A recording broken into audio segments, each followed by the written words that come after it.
You thought I forgot to unmute the mic, didn't you? Uh-huh, I know. You all have been around here quite a bit. You know what goes on. But nope, that's not what happened. We just got things to a point where we could go on VATSIM, and, well, we lost out on approach and tower here. Well, that's kind of be expected when you're flying at these hours of our day, their night. Where is there? Well, we are in Shanghai, China, preparing to fly to Tokyo's Narita. We're in Clipper 18, a 747-200. So hope to enjoy the flight. Yes, if you're all in any way savvy to time zones, well, it's the middle of the night there. I would prefer to fly during the day. One, you get to see the aircraft, and two, it's just easier on me personally. However, we also set the weather to the time we are, and it's about 14-hour difference from what it is right now at Shanghai. Now, before you think we're at the new Shanghai airport, you bet you some of you probably didn't know that there were actually two. I kind of thought there were, but could never definitively confirm it. But we are at, I believe, what was called the original Shanghai airport. And I'm not going to try to pronounce it because it will start a war between the countries, and no, we're not going there. But I can safely say Zulu, Sierra, Sierra, Sierra, and that is safe. And that's where we are. So, and like I said, we're headed to Narita. Lately, I've noticed a lot of the flights now go back to downtown Hong Kong, or sorry, downtown Tokyo. But in this day and age, Narita just opened up not long ago. This is the 1985 schedule for Pan Am. And so they were gracing the runway there from the U.S. All right, so nice updated Felis. We are up to, and let me just get the number for you. The passenger version. We do not yet, as of yet, have the cargo. We've been having a lot of troubles, both in sim and real life, that, yeah, we'll just kind of wait till we're ready for it. Even though I really want it. But we're going to get it. Don't worry, folks. Only bad thing is Pan Am doesn't fly it. And anyway, so... But anyway, we're in the 1.2.10 update. So not a whole lot to report about it. There was a door fix, some external lights fixed, marker sound for pressing the marker lamp. I didn't hear that. We'll try it again when we test it, and loading the saved flights. So we'll kind of see what's going on here. Let's get into cockpit, shall we? Also, those of you out there, I'm going to say this until probably beta 3 or we go to release. If you're getting crashed to desktops with the beta, the only rollback coming is you going back to 3.3. Yeah, that means some of the CPDLC, the A330 updates, which, by the way, I hope to showcase here soon. Just problem, well, the day I was going to do it was the day Beta 2 released, and I had issues to deal with it. Those issues can be fixed, folks. It just takes you doing the legwork. And what, right or wrong, I'm not getting into that debate about what Laminar did. But you need to go through your plugins. If you have to pull them all out and bring them in one at a time and figure out which one's causing the troubles. We all know there are other ways it could have been done, but hey, whoa. We're not here to entertain that. What's done is done. And we just have to go through it the hard way, which is fine. It for me, thank God, there weren't many plugins. I've watched a couple streams. There's a lot of plugins in some of your folders, and it's going to take a little time, but once you do it, you're going to find one, that nasty little XPLM, saying it crashed back into 3.0, 2.0 days. That goes away. It's amazing. It goes away. I have yet to see that since doing this. And I've got updated plugins. Now, I'll give you a couple to definitely get rid of. Actually, it's one. Skunkcraft Updater in your plugin folder, not the one in the sim, the one in the plugin folder. The one in the sim is what we're supposed to use. And yeah, I know somebody goes, but I love being able to update by just going to that. I don't see why you couldn't the other way, but I don't know. I always update before I run the sim anyway. So, again, that's me, but that's one of the biggies. Make sure all the others are up to date, to include. Now, remember, Elevatex just had a huge update. Update the plugin. Sim Toolkit had an update. Update the plugin. It's done in program. So do that, and you're going to find a lot of your worries beginning to go away. And then you're going to find stuff. Did I ever use this? And is it attached to anything? And lo and behold, they weren't. Or you've gotten rid of them or whatever. So go through them, and that'll help you get through it. Otherwise, just go back to 3.3 and be happy. Don't worry, be happy. So that's what we're supposed to be in the sim. We're supposed to enjoy. It's believe it or not, folks, it's entertainment. So that means relax. If you're not relaxing, if you're not having fun, you're doing something wrong. All right, so let's get going.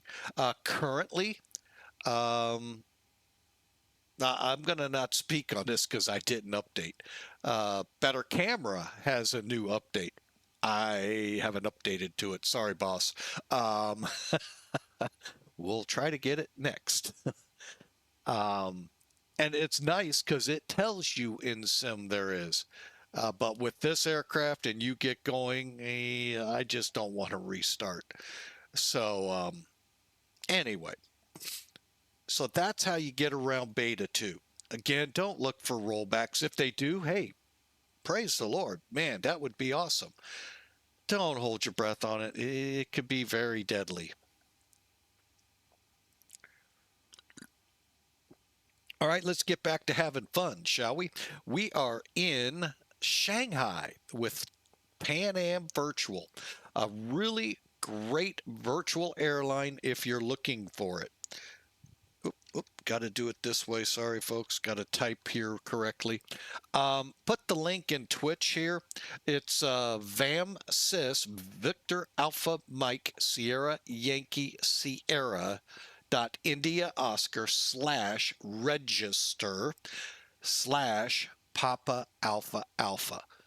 And great VA, great stuff. VAMSIS is a great VA manager type program, system, web system. I don't know what the heck you call them, but they're pretty good, folks. They're Pegasus ACARs.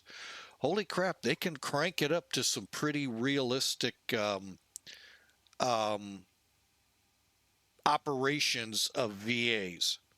Not going to say you're going to get paid, which, what a windfall I'd have with over, what do I have? Close to 13,000 hours on verifiable on VATSIM.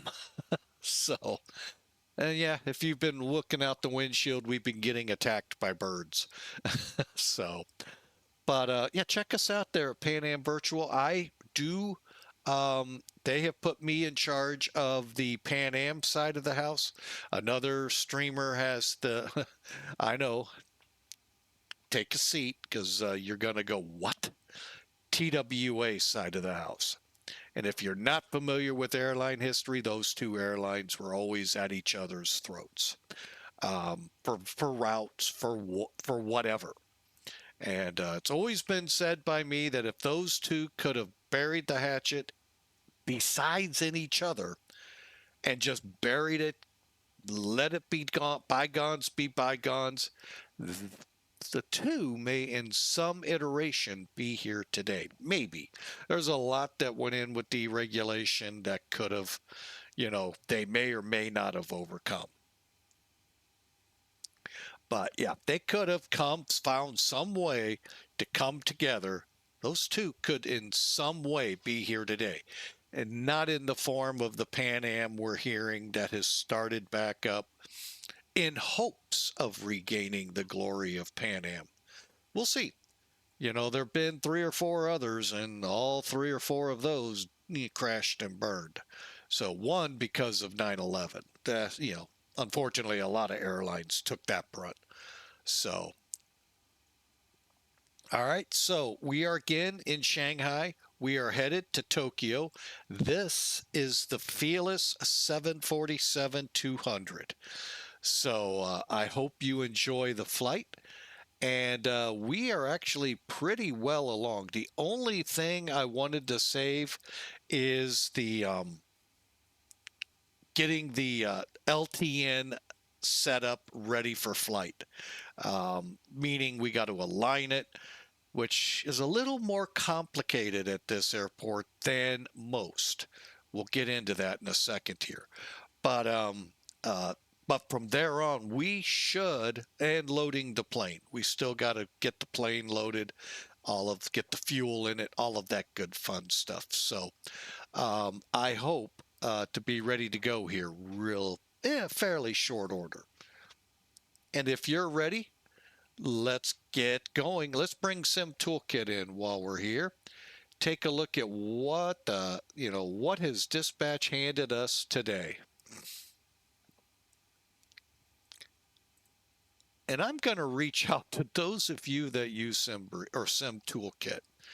How the heck do we get out of dark mode here? I have been in, I've got the light maps on, but I still am dark. And I know it's a setting because I loved everything looking like this, but lately it sometimes gets hard to tell things.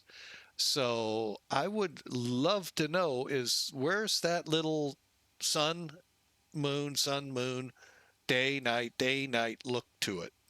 And I know I'm going to be so mad at myself when you show it to me. I'm really mad at myself. Why couldn't you look there? But anyway, since we can't, basically the big white mark here is us, and Tokyo is where we head. Along the way, it looks like pretty smooth sailing skies. For today, we're going to put roughly, no, not even probably close, 66,000 pounds of fuel or of cargo. No, I'm sorry, payload. I'll get it right eventually. Block fuel, we're not even going to be close to 80,000. We are going to have a 300 for passengers, guests, VIPs aboard. So that's a guarantee. Beyond that, the other numbers up above, they're going to change. You'll understand in a minute. Plan 18 right, even though our weather is 14 hours different than it is right now, we're still going 18 right. Hopefully the winds aren't saying 360 at 900 knots. Then we're kind of screwed. Tokyo 34 right. That seems to lately be our general where we head. And you can see the route. And for those that may not be able to read the fine print,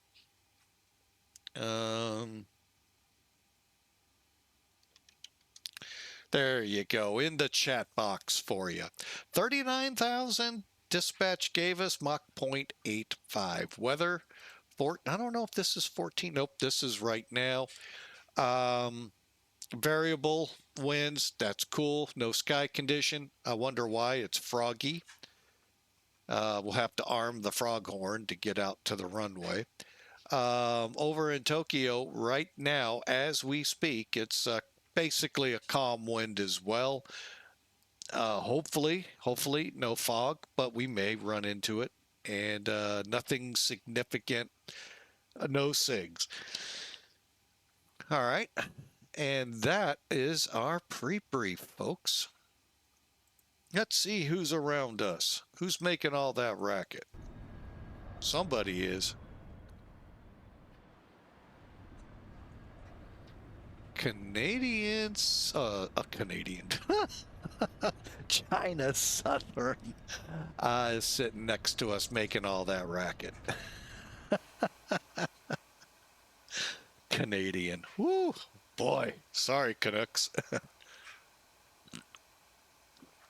Oh, and if y'all got a chance, I hope you did. It was a great stream last night. Flying the destination of the month from Millennium, from Thunder Bay to Winnipeg. It was pretty fun. Icy runways, taxiways, you name it, they were there icy. All right, so when you come in, you're going to be here, and as you can see, our version plastered right in front of you, 1.2.1 or 0. Yeah, I kind of got into that routine. 1.1. All right, let's do our load first, and then we'll get into getting the INS all set up.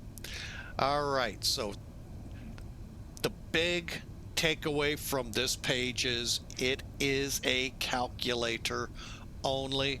I've never done the instant load down here. I really don't want to, and you're gonna see why here soon. But anyway, today's flight will take us 1,132 miles. As you can see, you can only do them in 50s. So we're going to do 1,200. Helps give us a little bit of fuel, even though we got a nice, I think we have a nice tailwind. Oh yeah, we got a good tailwind. I'm being reserved with it. 39,000. Like I said, tailwind. 116 is the component. And they're only going to give us 100. Wow.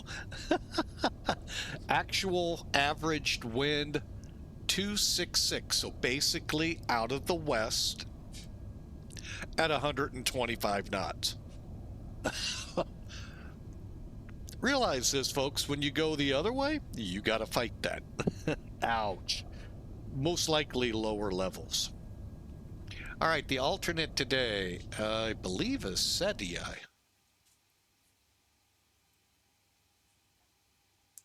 Stand by while I try to find the name for it. RJSS. I think that's SETI, where the tsunamis were, oh gosh, well over 10 years now ago. But that's 220 miles. All right, so we'll put that in here as 250. I always put 10%, whoops, 10%, and we're going to go with 30 minutes of taxi, 20 out, 10 in. And this is where we're at. We have not put one piece of cargo, one person into the formula yet. And if we take a look at our flight now, we were expecting 80,417 pounds. Just the way we're set. Let me just, for fun, click.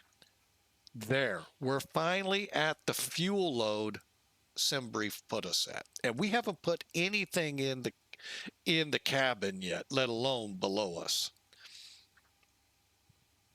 I'm still going to go with 1,200. So you already know we're going to be way over. So let's get to the passenger. I use the presets to get me going. We'll start with 75%, 294. Click it a few times. You might actually land on it.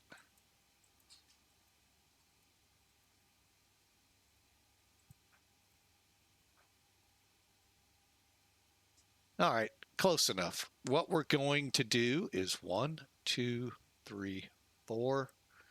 Actually would like to pull one back. So there's 304. Told you that number we'll go with. Now, cargo for this load is 0. We're not going with 0. Matter of fact, I'm half tempted to put 50%. But let's just do 25. So about 30,000 pounds of cargo. All right. Now, have you been watching the fuel? It has been adjusting as we put stuff in. All right. Now, if I put 50, we'll be up to 92,000 total fuel. I think we'll go with that. I actually kind of like that. Help. And back, and it may still be true today with the heavies out there in passenger service. The more cargo they can stuff under the plane, the people become more and more pure profit for the flight, let alone all the alcohol and stuff they buy on the plane. But you'd be shocked how much the cargo costs to go under.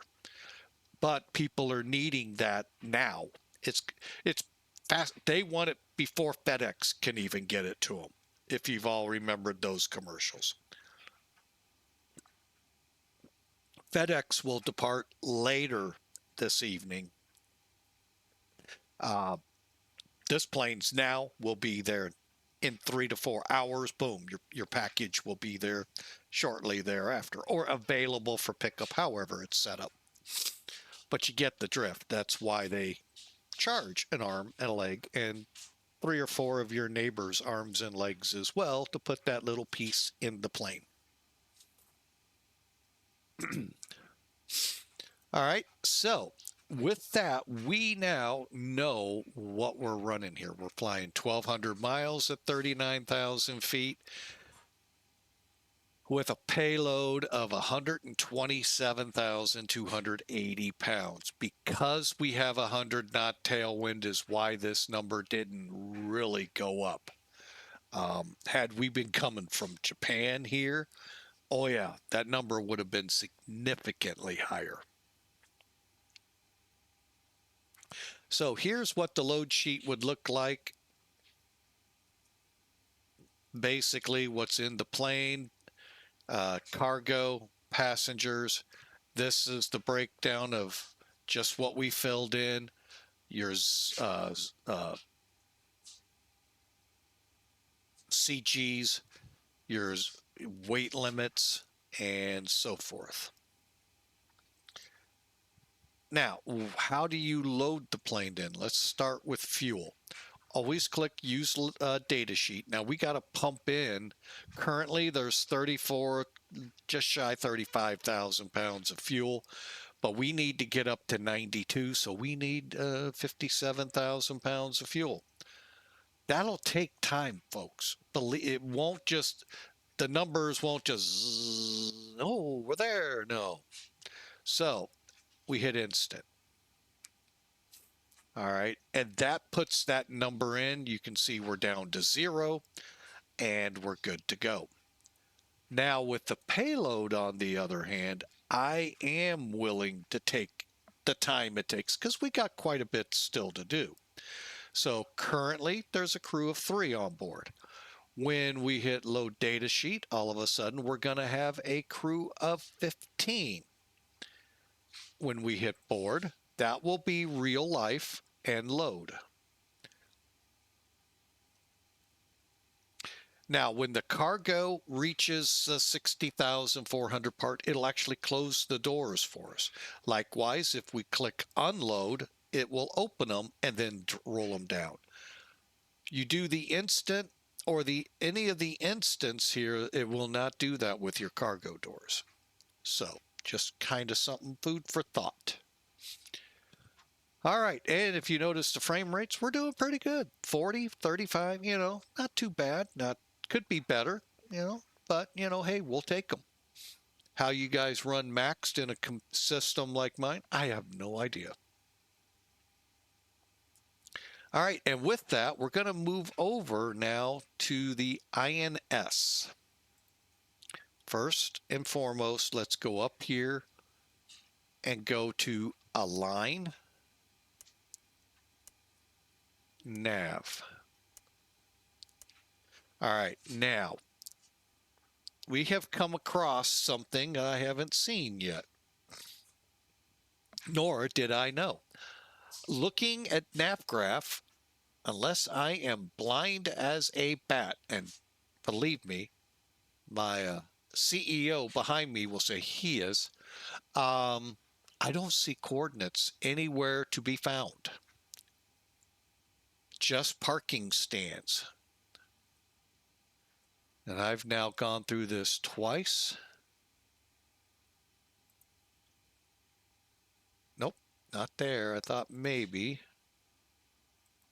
Yeah, I am not finding them. So that leaves us in a little bit of a quandary.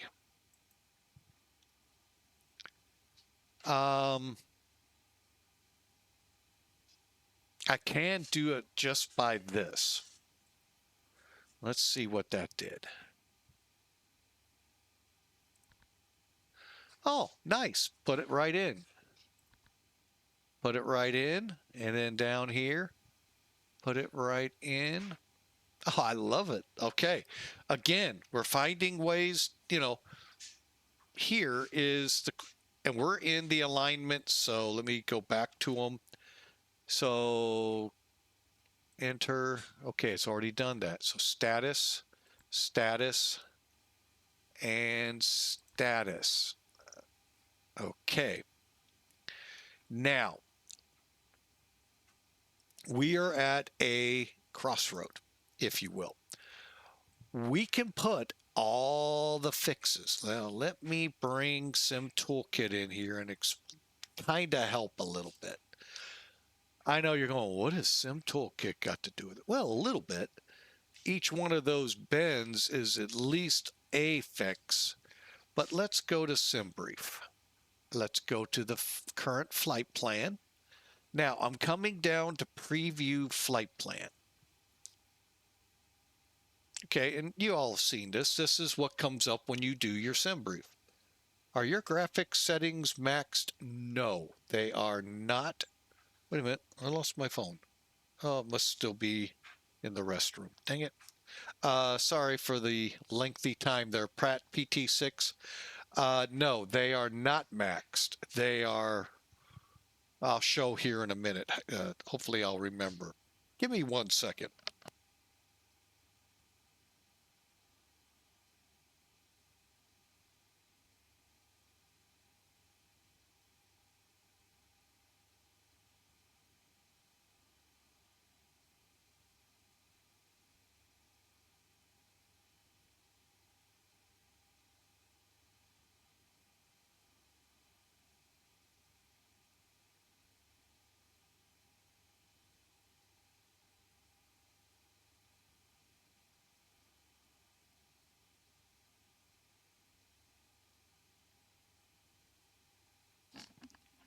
All right, sorry about that. It's very hard to see when people send a chat sometimes because I'm focused on one screen and that's all going on another. I wish there was a way to have this. A third screen probably would be cool, but then I'd still have trouble. So, anyway, let's scroll down to the route. Now, this will kind of do justice, kind of not. You got to put every one of these fixes. Wait a minute. I thought I was low enough. There we go. All of these fixes, no, you would have to put in. All right. So that's time consuming. Yes. And I can hear people going, I don't have time for that. I really just don't have time for that. And we've done it a couple times here on stream. So I don't know how many fixes there are right now in this flight. But what you can do is go to Open Flight Plan here and go next. We're going, and be careful. Don't just, oh, there's RJAA, click. you'll be on the wrong flight if you were going to Beijing. If you're going to Gimpo, you're fine.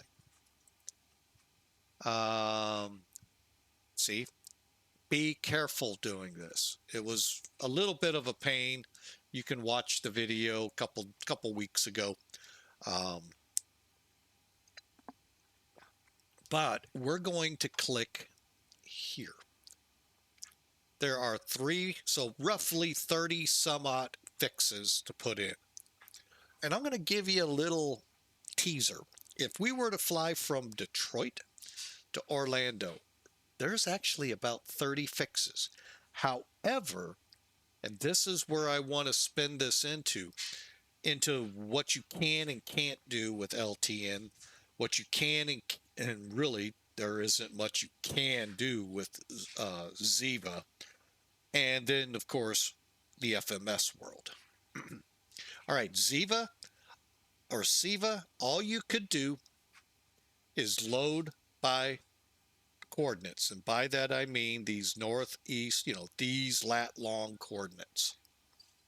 That's it, period. End of discussion. Go ahead, try to do an approach, RNAV approach, doing that. You will not find it on most, if not all, charts. They're just in there by these lovely 5-character, 4-character, 5-character, 3-character identifiers. Okay. So, but that's great when you are going from trying to fly a VOR or, God forbid, across the Pacific, across the Atlantic, and there are none. Unless they had ships out there, putting it out, there were none. So, LTN comes along. I'm not sure timelines and all, but it comes along.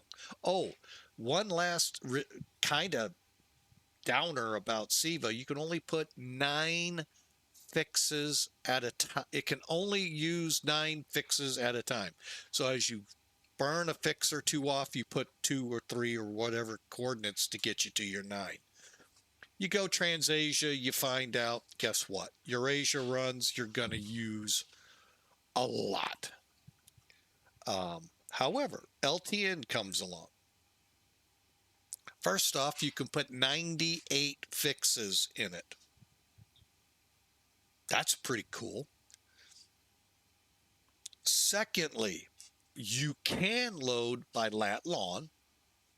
You can load by 3, 4, 5 character ICAOs for either VOR, airports, or fixes.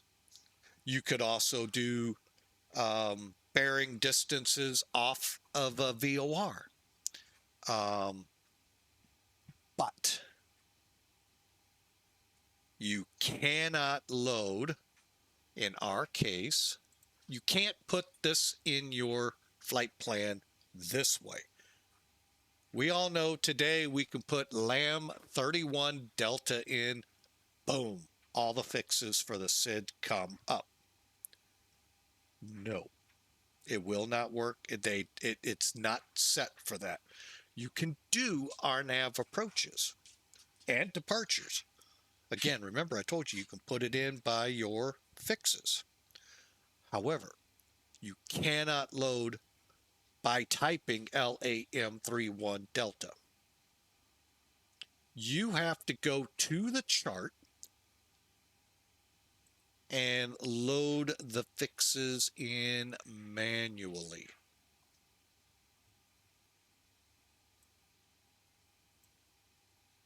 Okay. Now that's not bad. That's a whole lot better than just saying vector me, which, that's what you would do with SIVA. Or fly VOR to VOR and so forth. And many of us, how they did it, they would fly VOR out, maybe NDB, and then pick it up, out in the distance to their first coordinates. And lastly, when they came into their last one, then it's VOR in. Here we can actually fly RNAV approaches, not RNIP. We still have one drawback than today's FMCs. we can do lateral navigation, LNAV. The system cannot do VNAV. So you, the pilot, still control the altitudes. So if you're flying a VNAV, you know, a RNAV approach, and it says such and such fix at this altitude, you have to make it happen. It's not going to be, you know, an automatic thing. So that's what you're dealing with here. Now, in all of that speech, we could have been loading all of these fixes in. However, let's try this one. Oh, I think I just screwed up big time. I may have to dump them. Matter of fact, I am. I got to remember how to dump them. And I think we go back. And I think we go back.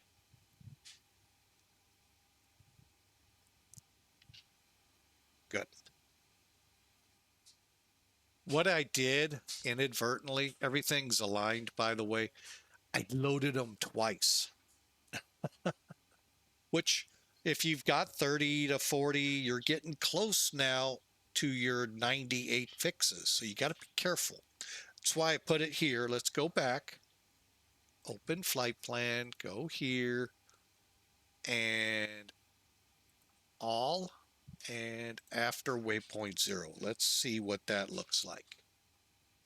Okay, it didn't load.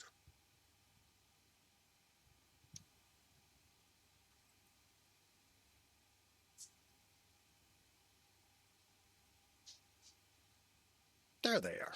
Okay. And I am just going to really quick go through them, not to see if they're right. 24 fixes in all. Okay. Sorry, we don't have a back to the top page. All right. ZSS, that's our airport. Leave it. It's not going to hurt anything, folks. But we can click enter and put in our first fix here on the arrival. Now, stay tuned, because we're not going to do what we're doing on this, what we'll call the captain side. I love that, Bring Games. Thank you for that. Was really good. Instead of saying A, B, C, or 1, 2, 3, captain side, first officer side, flight engineer. Now you got them orientated where they are. Okay, so let me bring charts in. Okay, hang on. All right, there we go. Now you can see, and I'm gonna hide this. All right, so you can see we're taking off 1-8. We're heading to Juting, PDL, Nennis, Lassen, Bonji, Bolek, Tonic, Lehman. Lehman's our last, so we don't have to worry about that one. So let's back the truck up. Also, what would be good is to see if there's any instructions. There are none. And your nice feet to meter, because they are in meters. So we're going to come off to JTN. So we'll just type Juliet Tango November, enter, enter. Then we swing around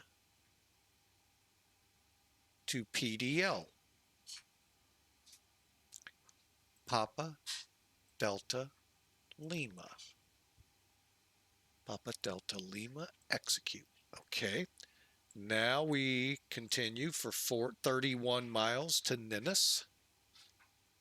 November. Whoop, forgot to click enter. There we go. November. India. November. Alpha Sierra. Enter. Lassen, and I put them all in because you may get a smart butt controller that'll say counteract Lassen, and you got to figure out where is it. Not Dennis, not Bonji. See what I mean? And then Bonji. BONGGGI.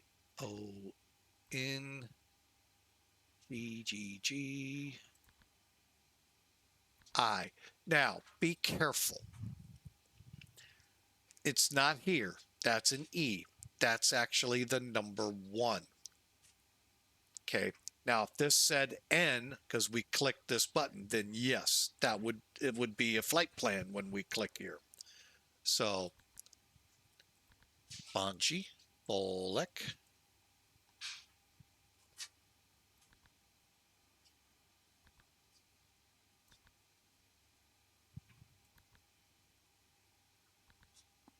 BOLEX, enter, enter. Last fix, tonics.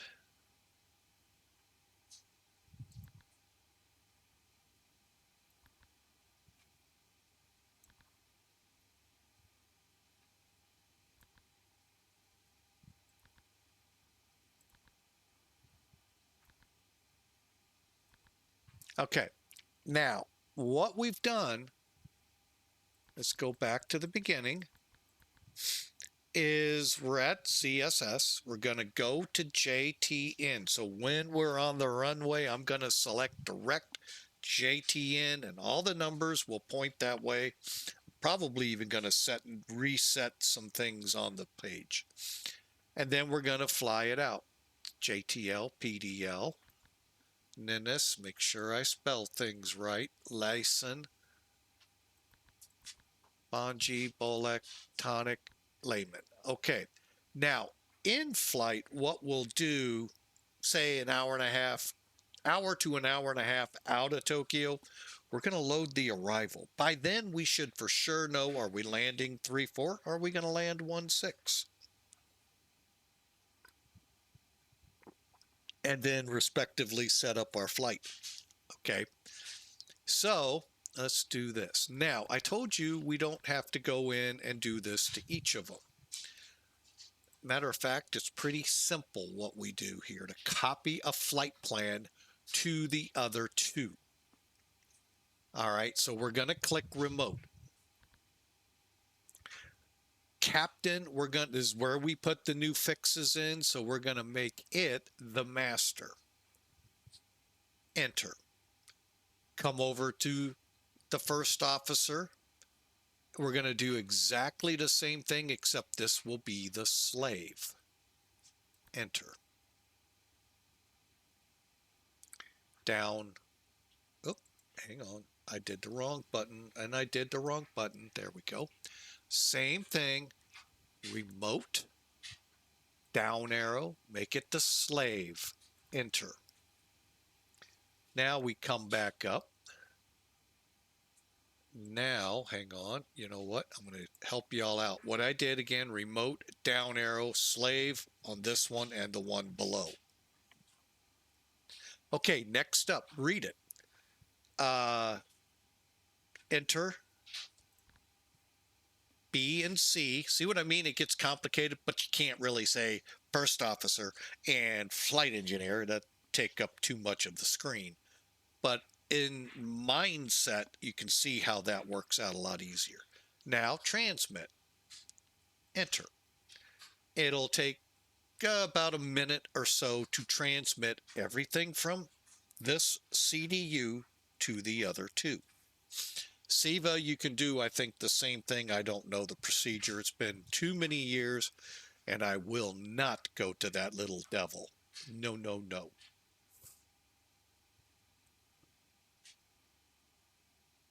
Just about done. And it'll tell you transfer complete, I believe. Thinking about 30.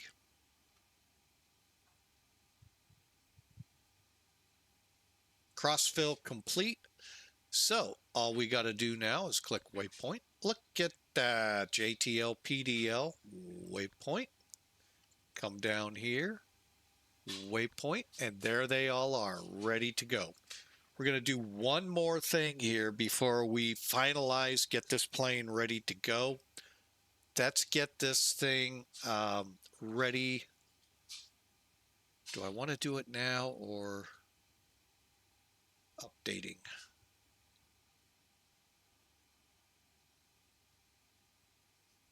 Let's do it.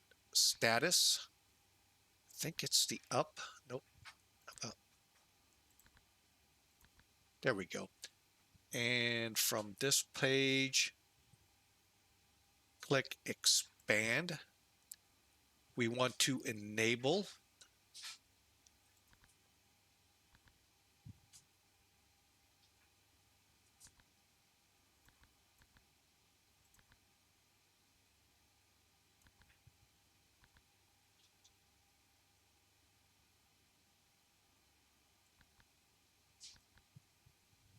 Okay, and then we'll do the same for all three.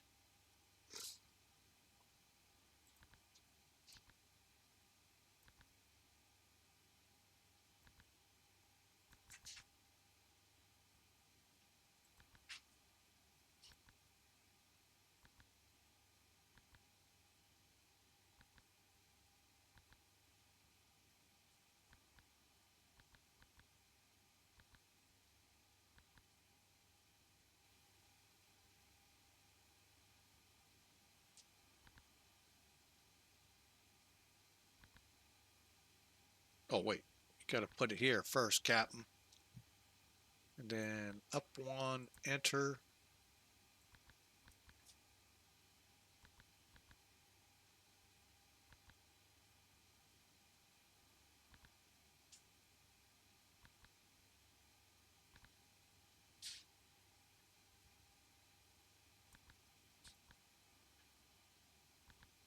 All right, and I don't have it on a VOR yet. So what I'm gonna do, and you can use them en route. So we'll start with 109. It might be too close. No, we're not. And then I'm going to use 112.7.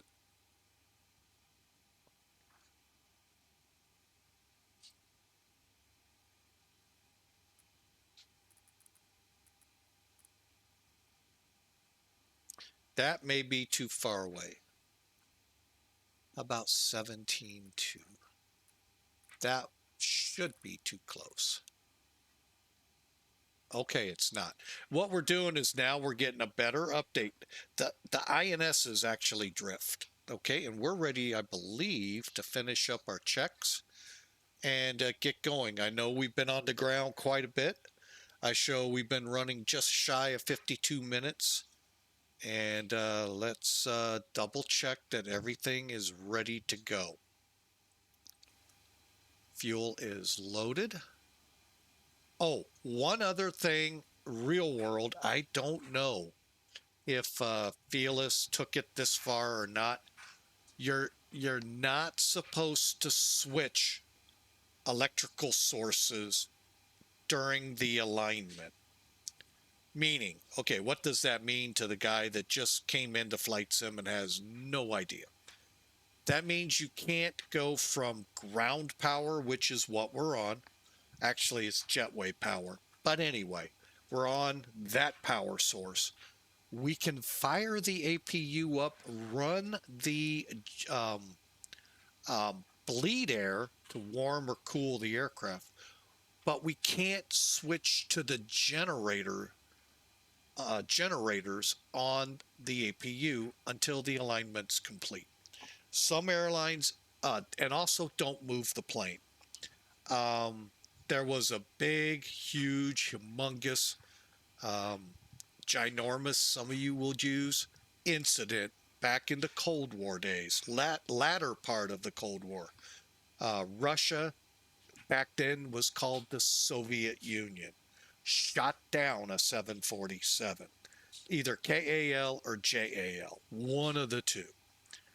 Why? It is believed the aircraft was moved in Anchorage. So by moving it during the alignment, your alignment isn't where it's supposed to be. Now, as I understand radio alignment, that should have cleared it up, but I guess that initial align has to be correct for that to happen, which didn't happen.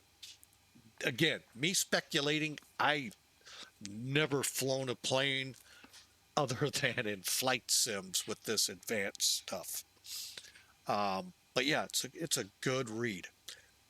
Many of the airlines after that wouldn't even load the aircraft with cargo, fuel, or people while it was in the alignment phase till they said done now, and probably switched over.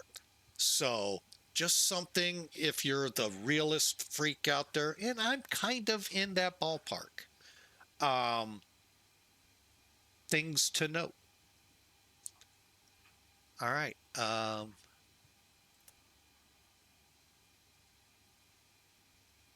We'll get the APU on.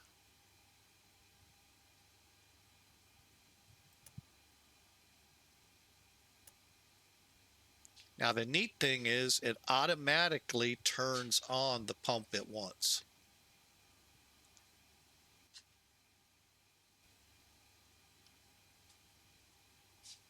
Okay, and we're just waiting on it to spool, stabilize, and then we'll... Now the flight engineer would actually go through and check the APU generators to make sure that proper voltage and hertz are being put out. And that is done here and here.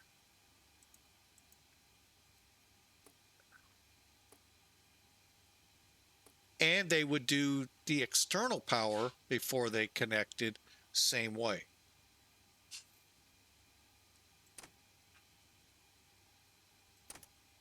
And it doesn't matter which gen. When the gens come alive, the needles will move. All right, so now we can turn the bleed air on.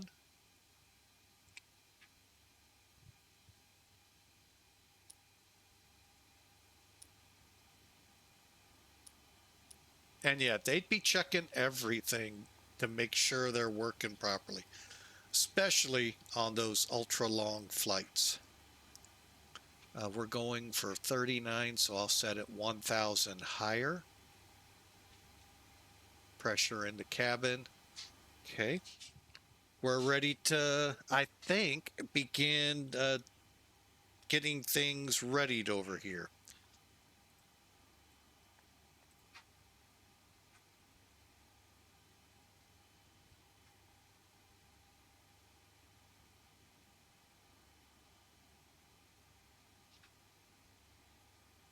Matter of fact, I think I'm going to put my route in here. Routes.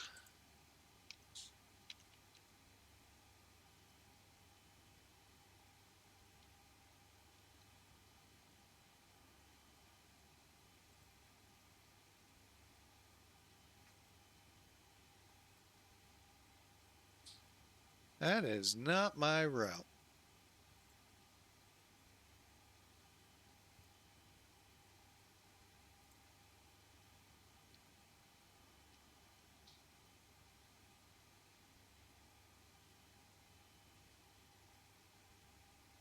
There's my route. Looks a lot better. Now when we go back to the map, it'll look a little better. It's not going to show the actual departure more than likely, but at least it's somewhat better. Where are we at? Zoom 7. I want to come up a little. There we go. So it gives you an idea. And you can see there's traffic at the newer airport. We're way over here. But this is all Shanghai, folks. I think even up to here. but don't quote me. All right, now payload 304 are on board, 60,000, so we're good there. Let's do this real quick. Oh, what are we calling our takeoff? 602. Let's do 20. All right, airport runway is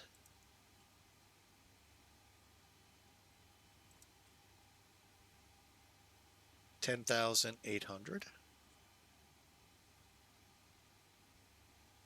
10 feet above sea level, so we'll set it at 0. Heading 180. I don't think we have a slope.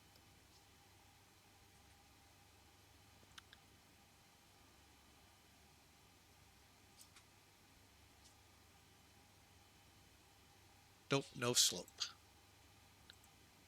Okay, runway dry, temperature.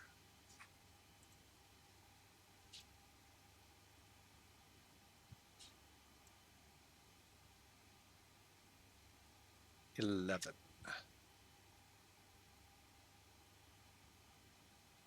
Would we say 3006 is the conversion? Yeah.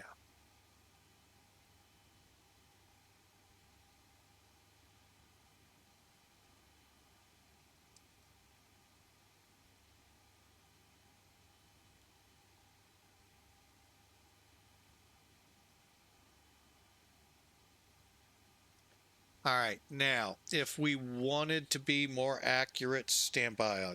Go to the map. Zoom in on the airport. All right, currently 160 at 5, and it's 18. Okay.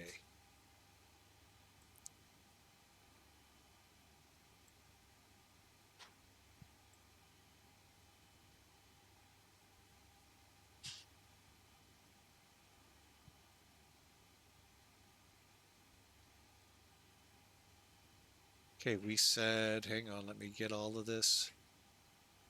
Okay, 160.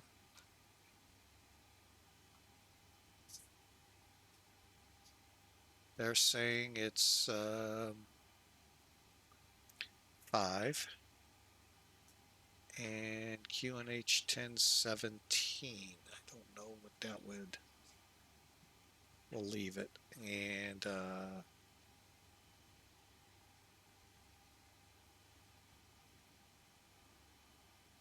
temperature 18.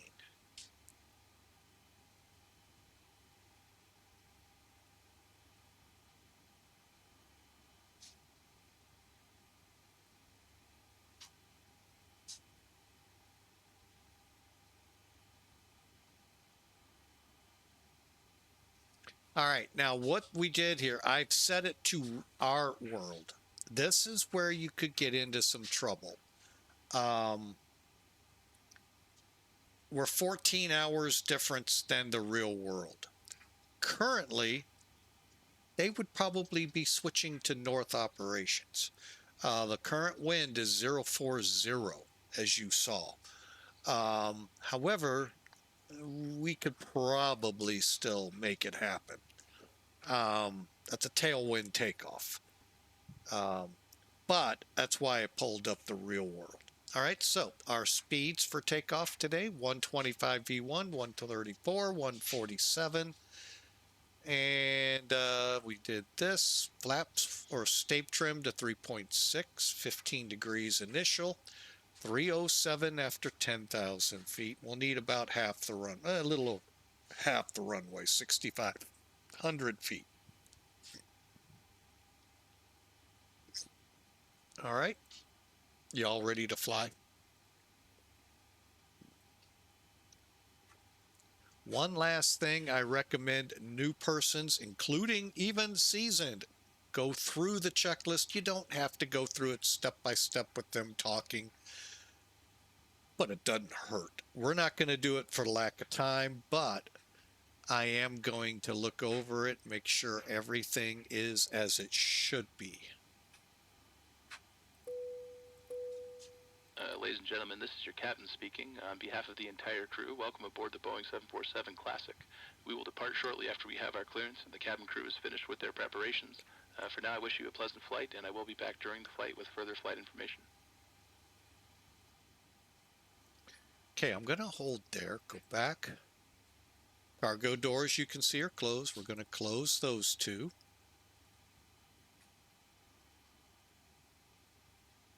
And one last check before I do it. We are on. Okay. We're going to get rid of the jetways.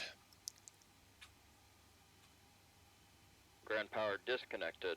That's why. Okay, chocks are still in. Ground power, though, is no longer verified. No lights. Back to our checklists. And again, a lot of times I'll run it just to make sure. Seatbelts are on, emergency lights, good, good. But we need to change, hang on.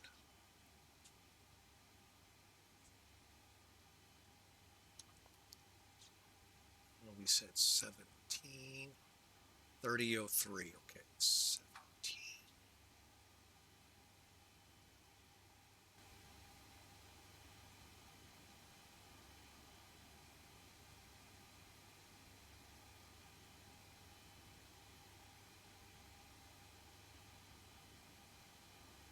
Okay.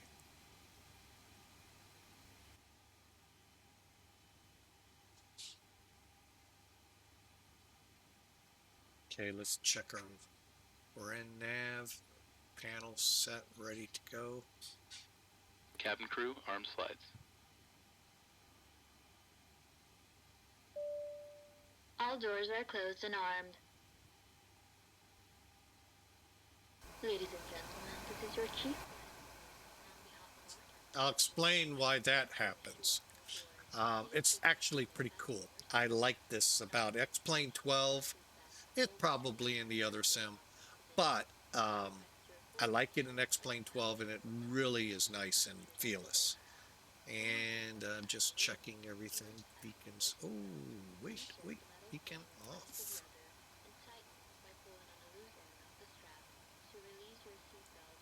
Getting my ICARs up and running.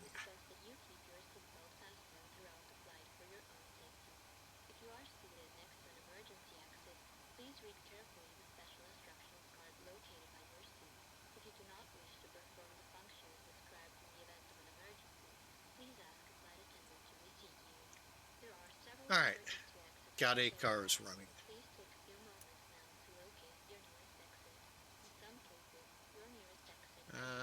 Indicator lights good, stall warning, mock warning, auto brake, double check, off. Body gear armed, anti-skid, takeoff warning, okay, all good. Next, nope, yeah, that's right. Battery, APU's on, aux power, good, fuel panel set, not yet.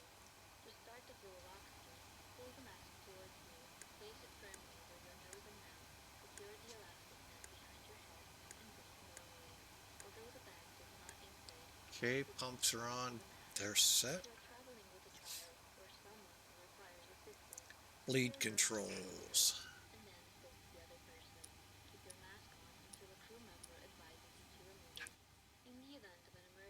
EPR go around.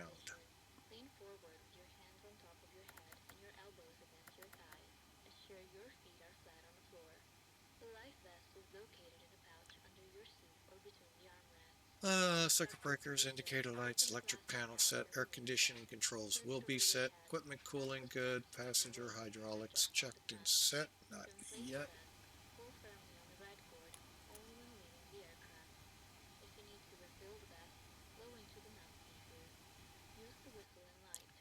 Fuel jettison checked and ADPs are off. We'll be back after we start. Okay. All right, let's do it. Call for better pushback.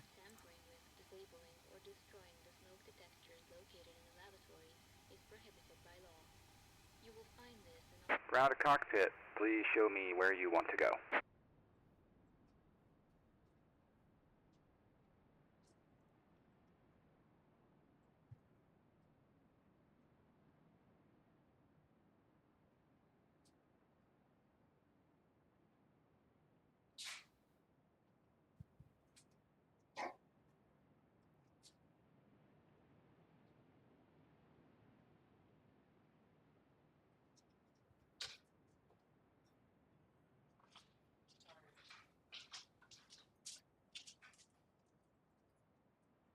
Ground to cockpit. Tow is driving up.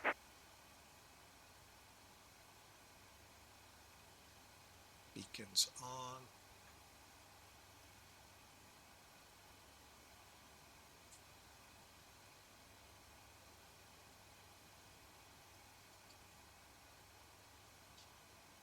Okay, all doors and hatches are closed, ready to connect.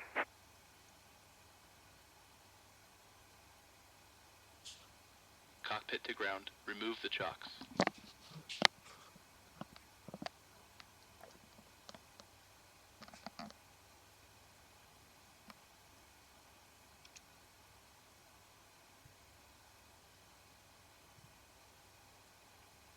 Chocks removed.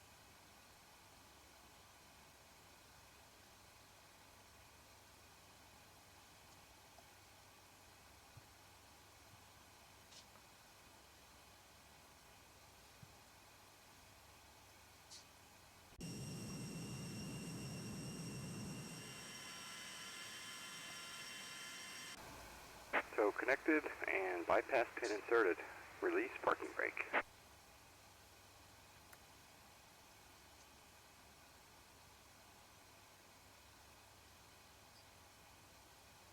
Parking brake released. Starting pushback, and you may start engines. All right, here we go.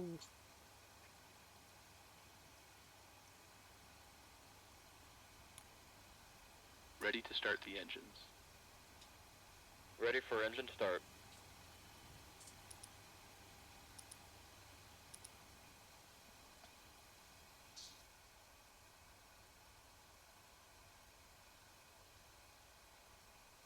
Starting engine 3.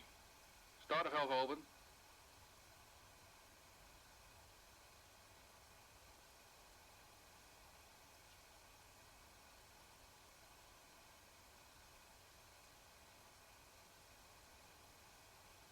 %, and 2. Fuel on. Light up.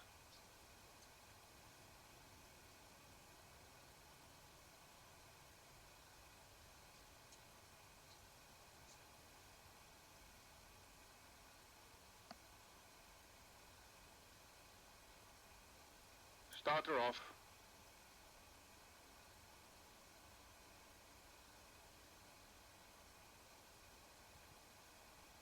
Engine stabilized.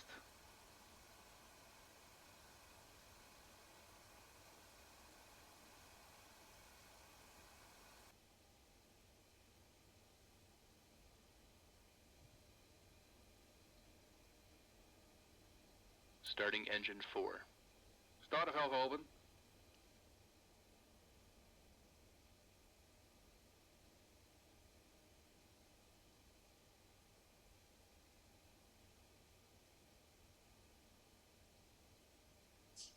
%, and 2. Fuel on. Light up.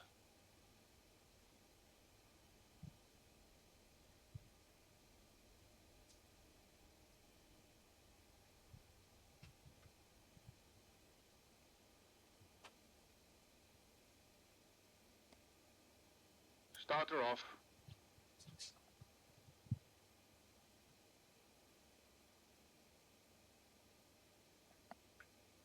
Engine stabilized. Operation complete. Set parking brake. Parking brake set. Disconnecting Keys tow. Stand by. 9311, welcome aboard. Thanks for the follow. We sure appreciate you.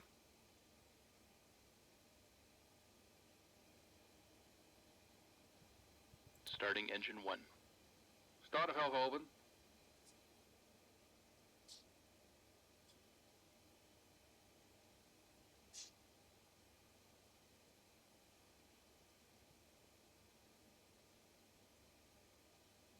%, and 2.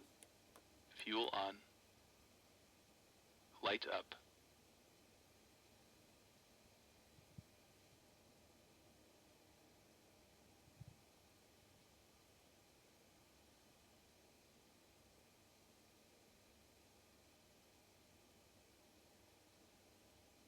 Starter Tow off. is disconnected and bypass pin has been removed. Hand signal will be on the left. We'll see you next time. Have a safe flight. Thanks for the pushback. It's Engine free. stabilized. It's a free plug-in with X-Plane 12, folks. So check it out. It really is something. Starting engine 2. Startervalve open.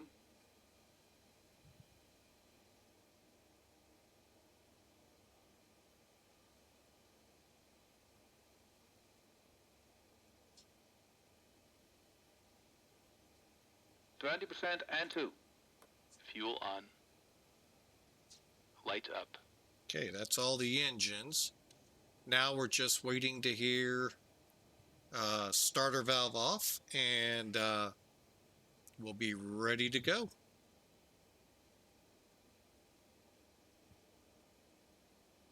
Starter off.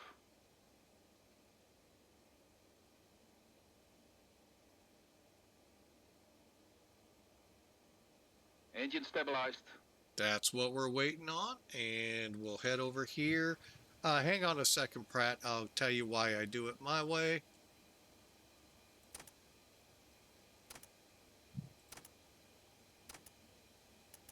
Okay, and bleed off.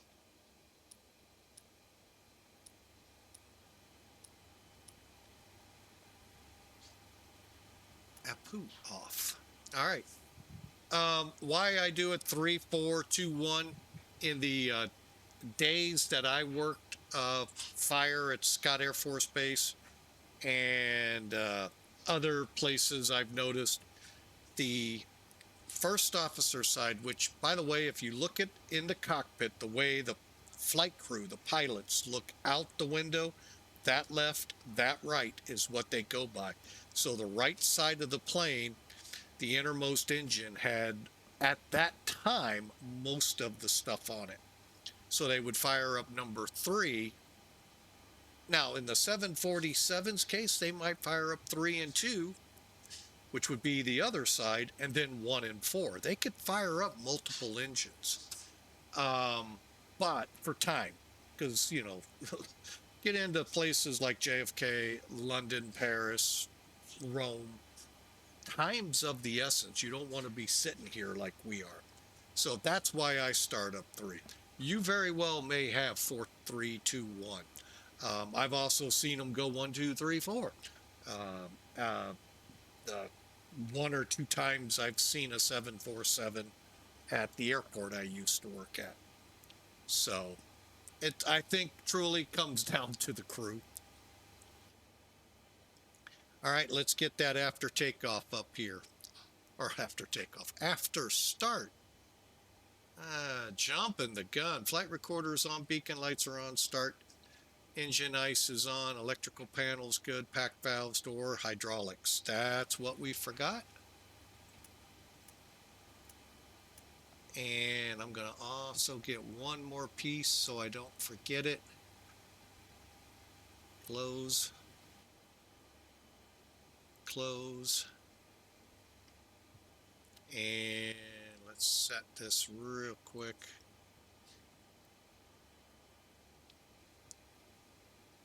All right, and just make sure we're going to run it. After start checklist. Flight recorder. On. Start switches. Off. Beacon lights. On. Brake pressure. But great question there, Pratt, Check. PT6. Start levers. Idle detent. Engine anti-ice. Off. Electrical panel. Check. Pack valves. Open. Dual warning lights. Out. Hydraulic panel. Check. Flight recorder. On. After start checklist completed. If you'll bear with me, it's a lot easier to read from here. We said flaps 20.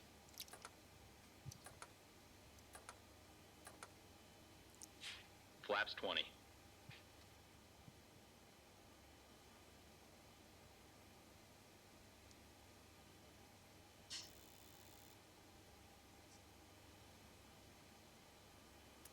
I really don't get this green band thing. I don't understand it.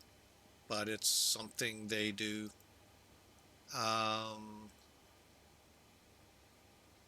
Probe heat, all right.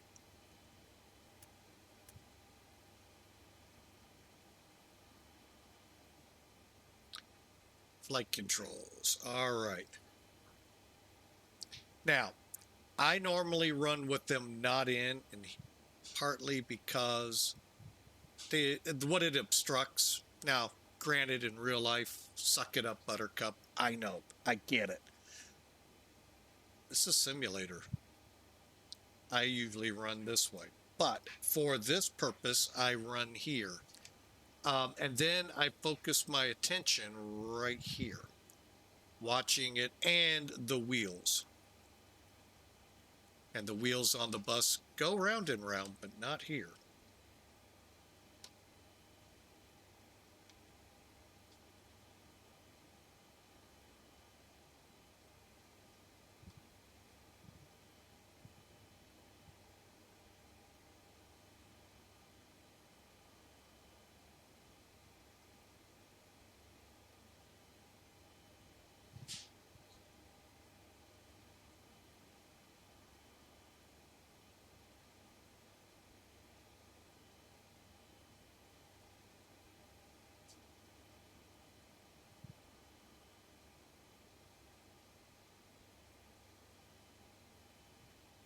And then I do that old fighter world, spin it around the column here real quick, mainly to make sure nothing on my desk is obstructing what I use here.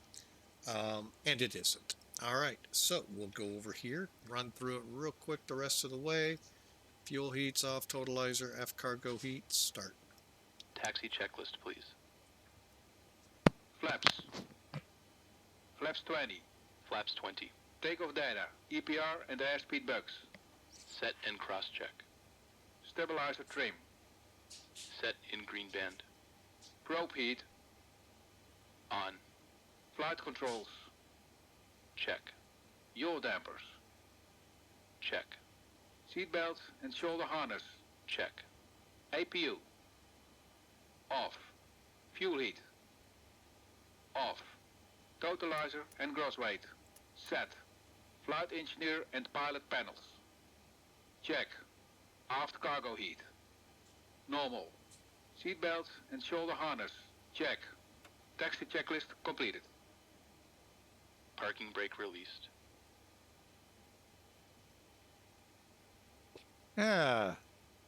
Shanghai traffic. Clipper 18 heavy, taxi to 18 left for departure. Correction, 18 right.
All right, flight director's on.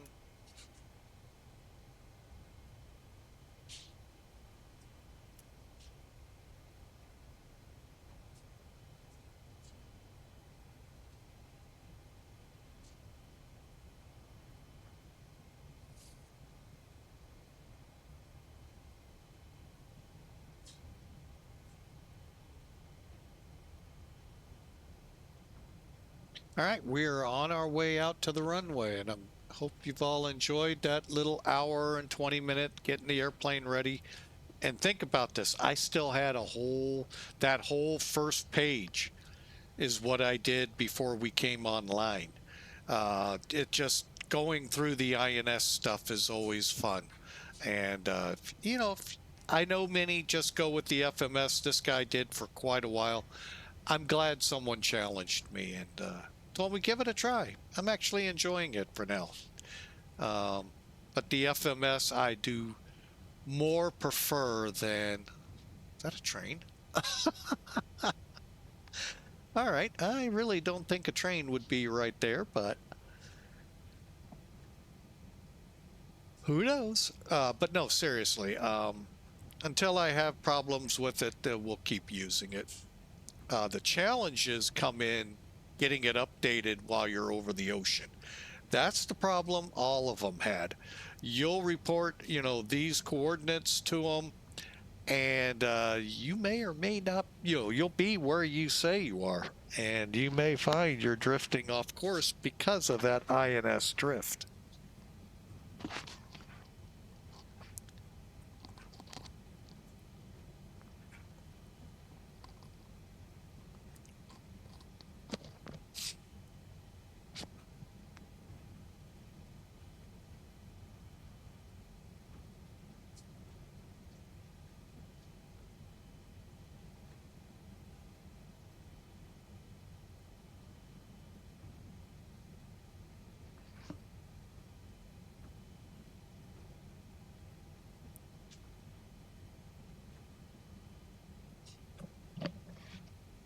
Okay, sorry about that, folks. Okay, we're getting to the runway.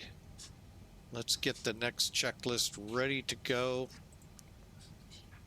Got a couple things to do before we get onto the runway, and then a couple things before we throttle up and go.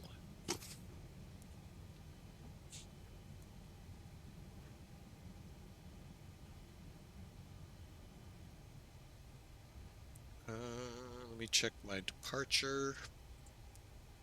1096. 1096 is in. 183, and then over to 1094. Now, most likely, real world, they would fly this entire star out till about Ninnis, and then pick up from there. Siva, they'd have to get the coordinates to be able to fly the remainder.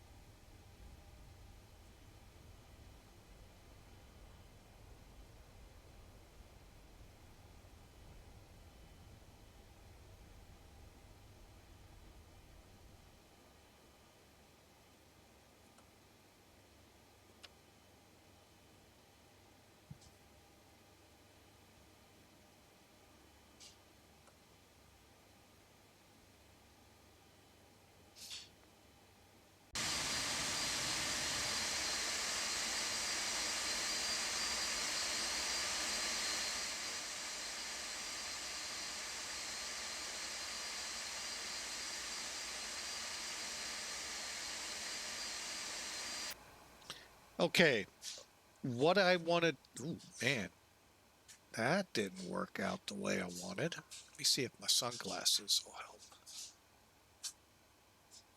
help. Not much.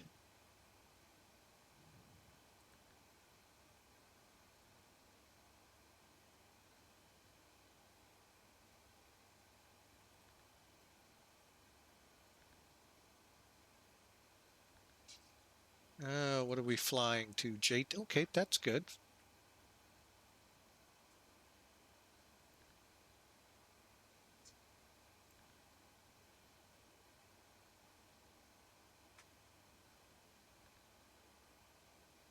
Okay, hang on a second, and all right.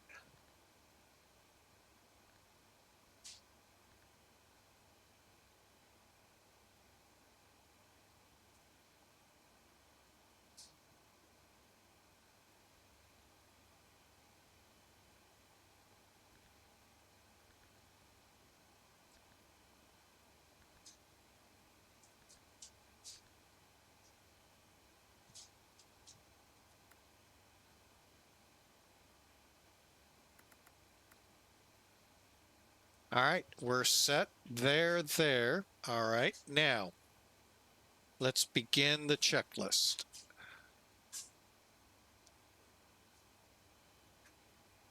Cabin ready. Cabin crew, take your seats. Before takeoff checklist. Icing considerations. Check. Cabin alert. Check. Transponder. Check. Ignition. Flight start. Body gear steering. All right, that's where we wanted to be. Let's do it.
Roger, clear for takeoff, Clipper 18.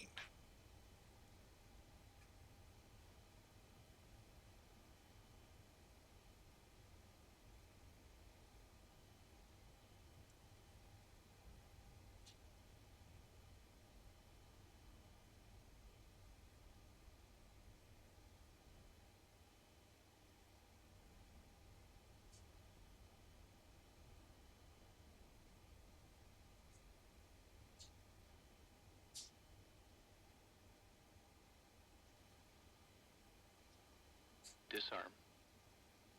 Back valves. Wait. Closed. Pressurization mode selector. Wait. Auto. Fuel boost pumps. On. Cross feed valves. Check. Before takeoff checklist completed. Okay, clear for takeoff. Here we go. Stabilized.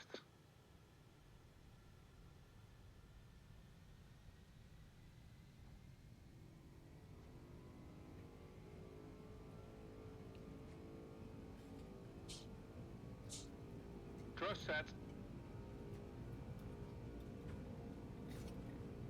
80 knots.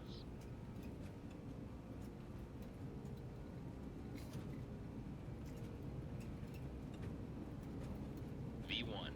Rotate.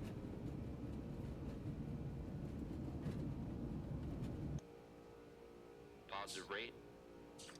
Gear up.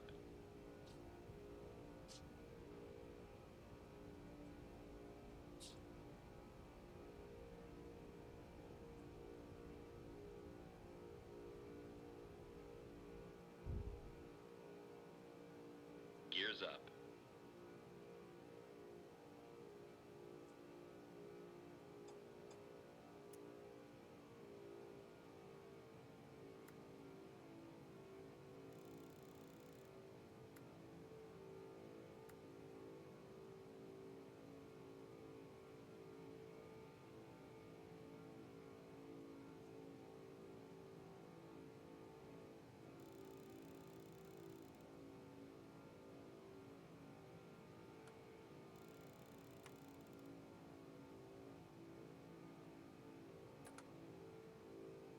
Flaps 10.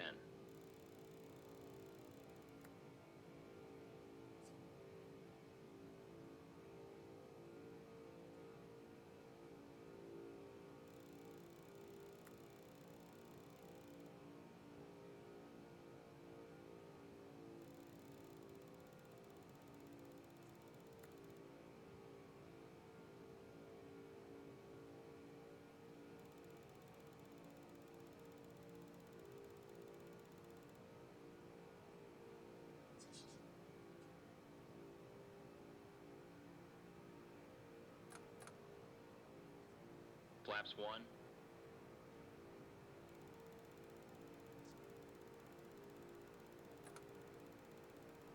Flaps up. 1000 level off.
$10,000.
After takeoff checklist.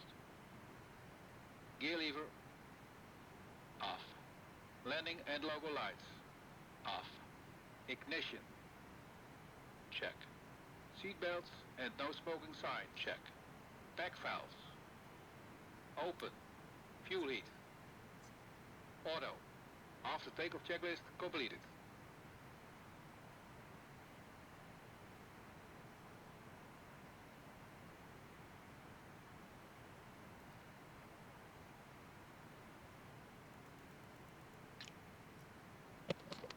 All right, sorry it was quiet there for about 5-10 minutes. I'm sure y'all are going, hallelujah. No. Thought we were doing things wrong on departure. That's part of it. We ended up turning in a way I wasn't expecting. It's because I took time getting over to the INS switch.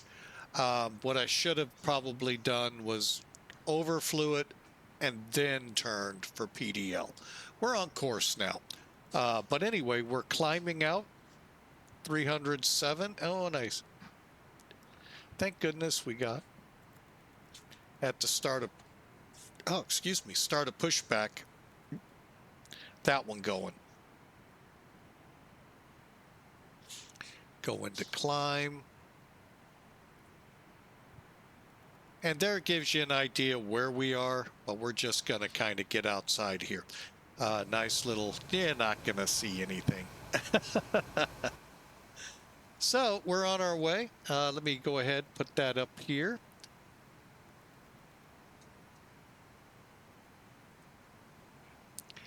And we're about, right now, about 2 hours, 19 minutes out. We'll see how that adjusts in flight. And we'll take a look here if there's anything around us. I missed it. I'll do it the old-fashioned way. There's some stuff on the ground, but nothing in the air close by. So, all right, now is the time we begin looking for more VORs to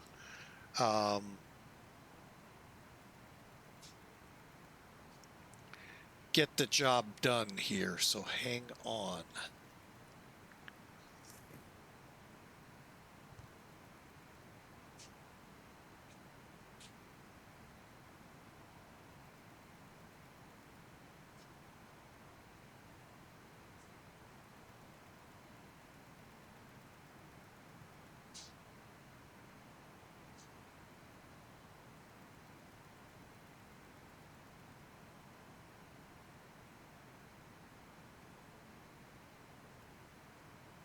That should take us a pretty good distance. Pudong. All right, we're updating on both. So we're using Shuan and Pudong for our updates for now. Looking ahead, it's gonna get fun, but that's okay. That's where the fun of this comes in. It keeps you working. And by the way, we've crossed transition.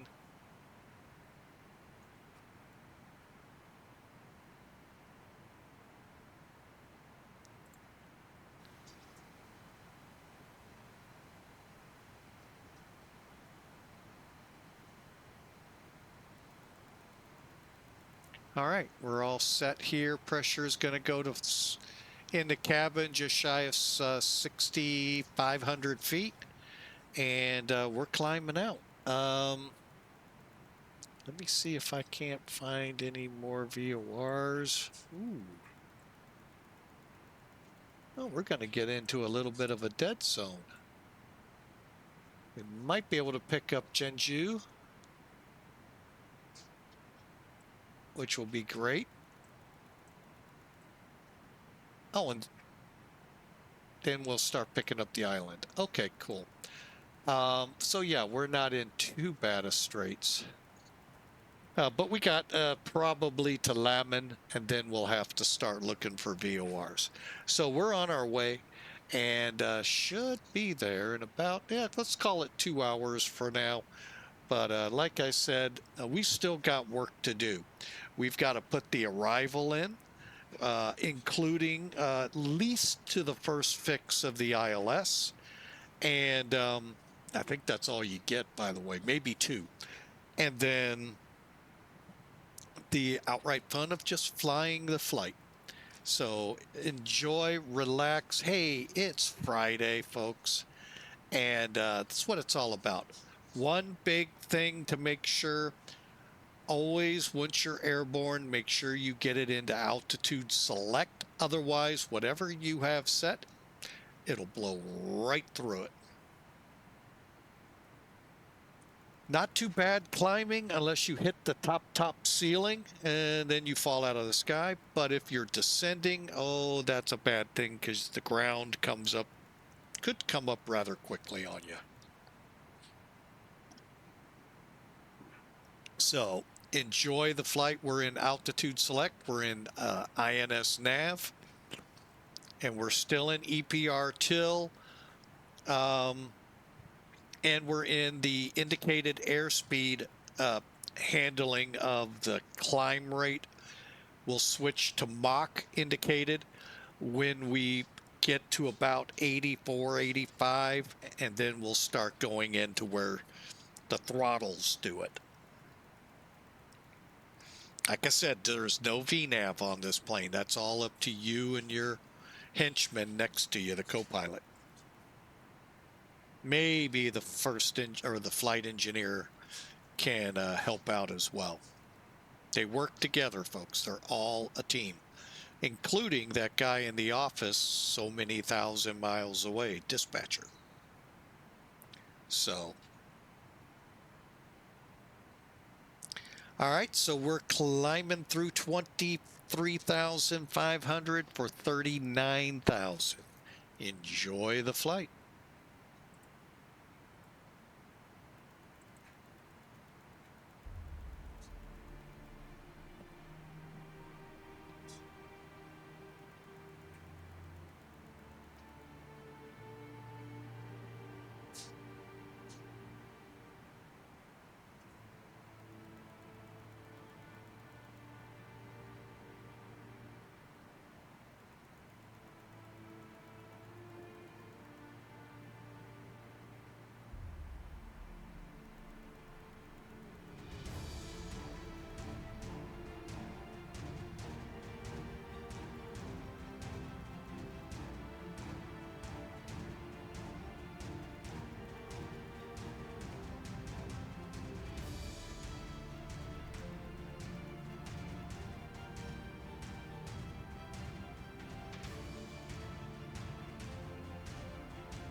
All right, I'm back, folks. Welcome in. It's Friday. That's right, folks. You survived, what is it, the third week, second week of the year? Be safe tonight. Hey, it's Friday. Enjoy, relax, kick it back, enjoy. Hey, we're glad you're here with us. So where is us? We are Shanghai to Tokyo, Clipper 18, 747-200 from Felis. Hope you all enjoy the ride. We are climbing and now we're starting to struggle a little bit. Hang on, we may have to do something. But anyway, welcome aboard. Just remember, it's Friday.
Thought we'd kick off the weekend with that great song as we finally exit the standard departure, get on our flight path. Oh, we got some heavies out here. Let's see if they're within 100 miles.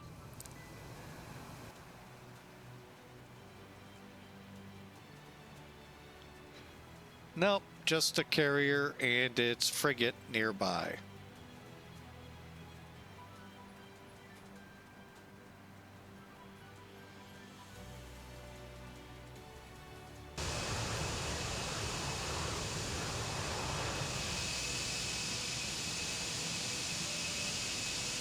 Somewhere down there below us, within 100 miles.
Now, I didn't make mention of this, but yeah, you have access here too.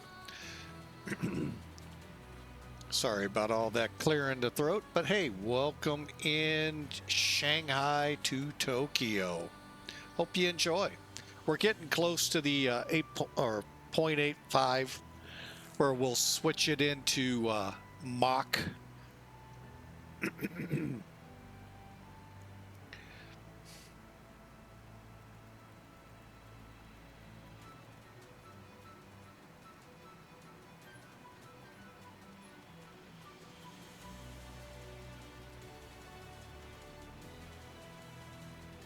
And the clock says about an hour and a half to Tokyo.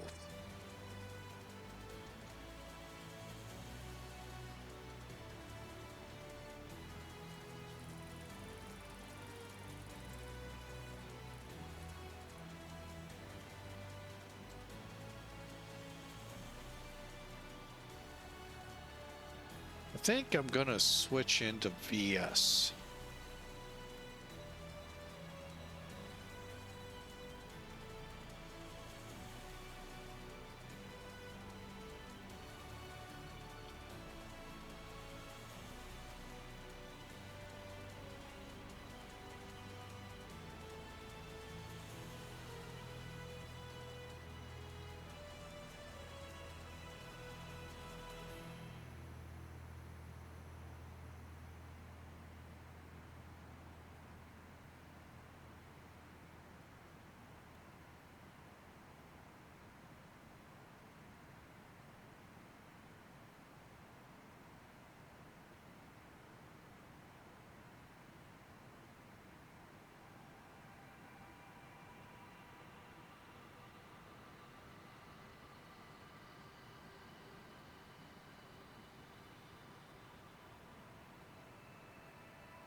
There we go. Now we're getting some updates.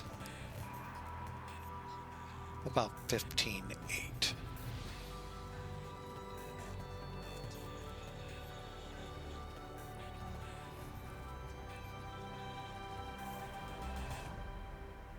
Little out of range, I know.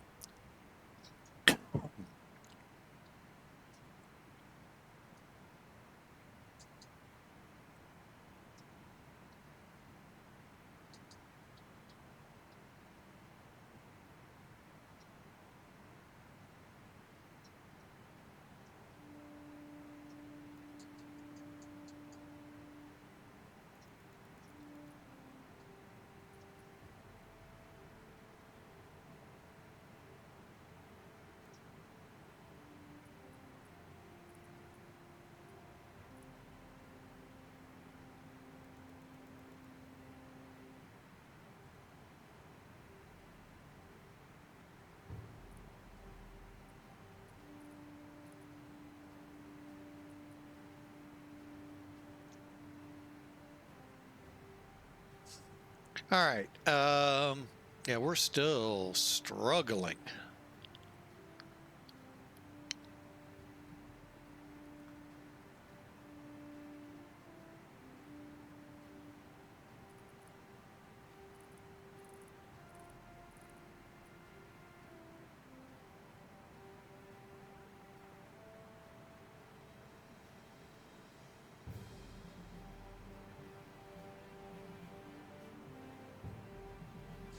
All right, let's take a look, though. I think we have somebody nearby now. We do. Let's take a look at Cathay.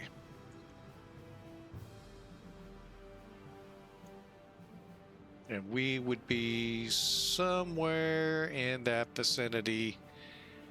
Maybe more like that. Can't even see the contrail, how far away we are. But anyway, there you go. It's a neat feature of about all but a better camera. Try to keep it up to date, folks. We're not. We're behind one option. He surprised me, and we'll get it in there for the next flight. All right, but yeah, there you go. And then to get back, all you do is find the bar down here and go back.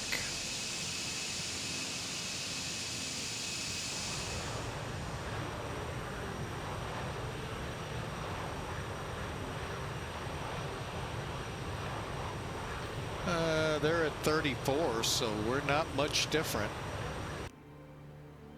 They're about 2,000 higher. I don't even know if they'll show up on TCAS. Let's see. Not showing them.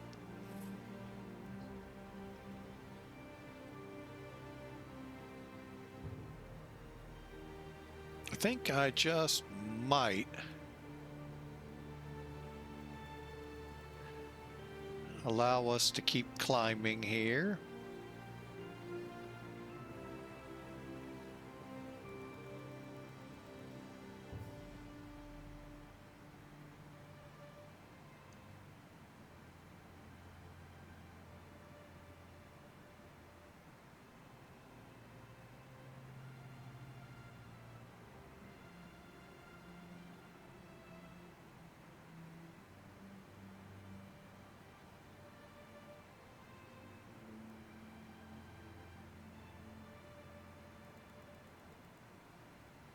And if you see yourself struggling, check your EPR gauges, top ones here.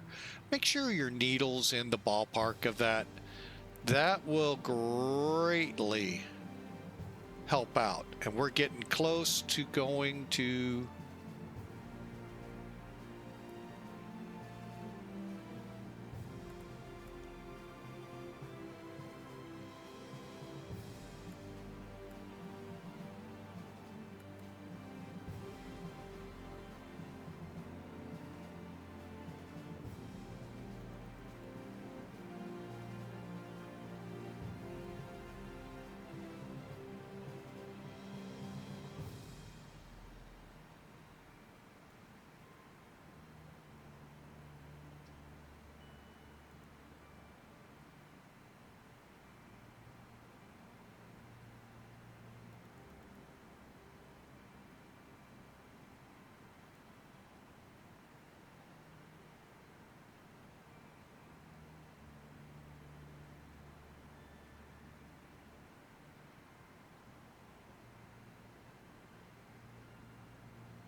And let's see if we look out the windows.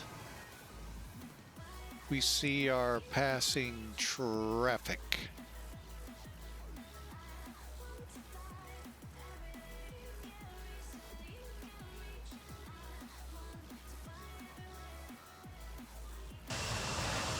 There it is. You can see the contrail way out in the distance.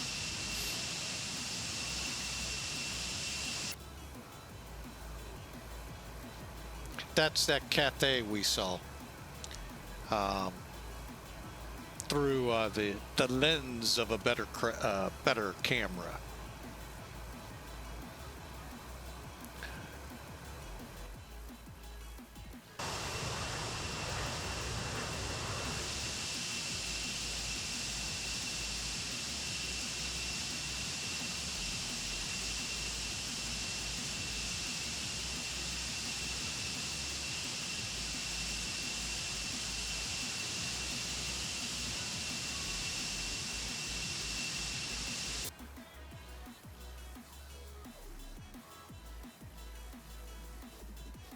Okay, we're showing about an hour, 15 or so minutes out.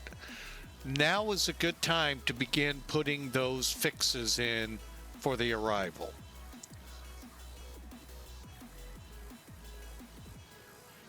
Bear with me.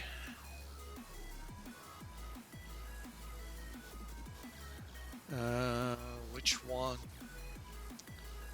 Rust T.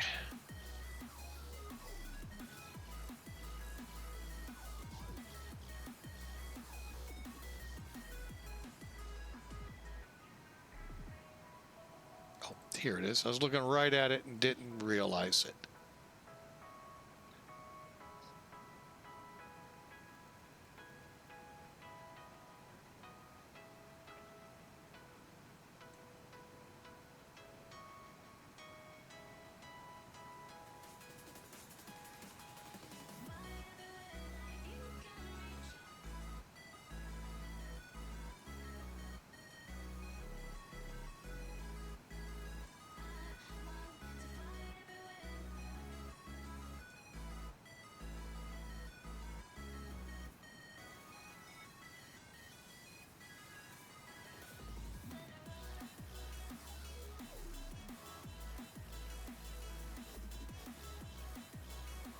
Whoa, whoa, whoa, whoa, whoa. Why are we landing 3-4 right?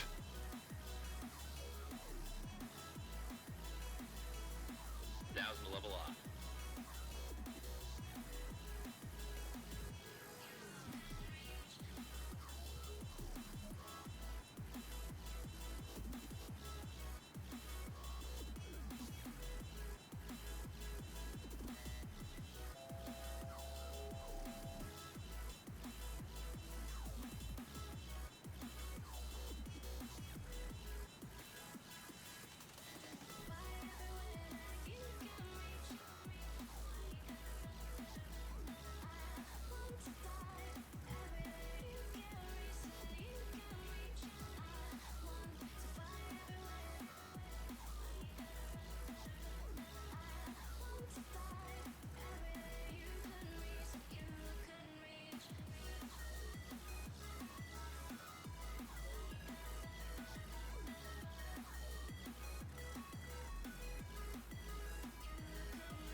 It's kind of teasing us right now.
All right, there we go. We're in cruise now. All right, so I've been also working at the same time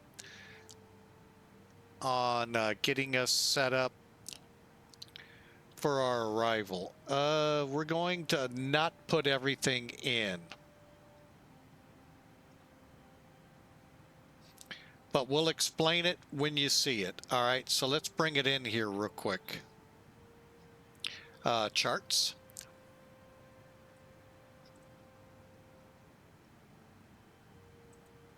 Oh, import. Oh, wait. I don't need to.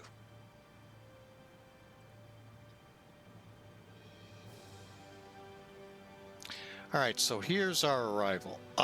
When I do that, I meant to hide so you can see more. All right, so we're going to come to Rutus, which is our last fix, Venus, and then we were supposed to do this arc out to here, to Peaks, and in Venus Direct Tyler.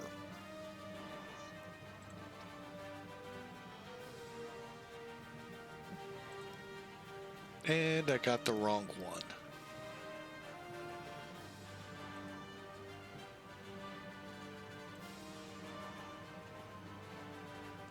There we go. Now we got the ILS. Okay, so from Tyler, we'll hit Gina, Cosmo, and in. So how we're going to plan this. Venus, Tyler, Gina, Cosmo. That's all we're going to add. We'll take care of the altitudes. It's 11,000 here. Venus is 11,220. Tyler.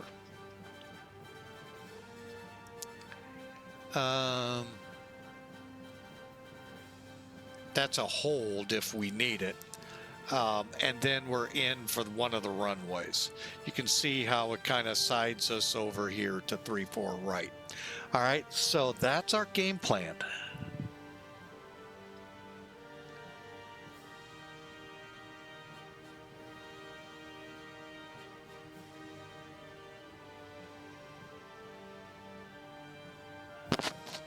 All right, so close that.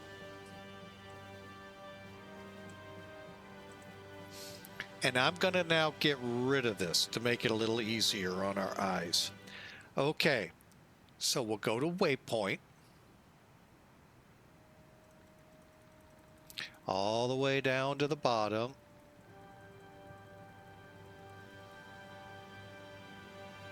Enter. Nope. Clear. Up one. All right, so we're at Rutus. Now we said Rutus to Venus. So Victor, Echo, November,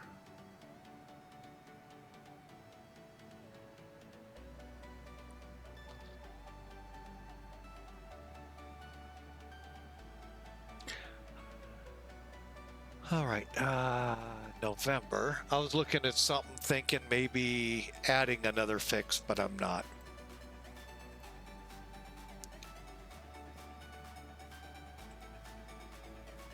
Okay, we got multiples. We got one in Japan and one somewhere else. Let's see. Fiji.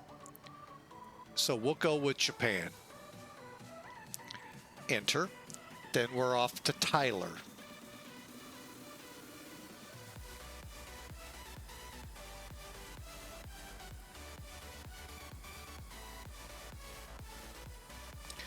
Tyler, enter, enter, and then finally GII, November India. No, wait, November Alpha.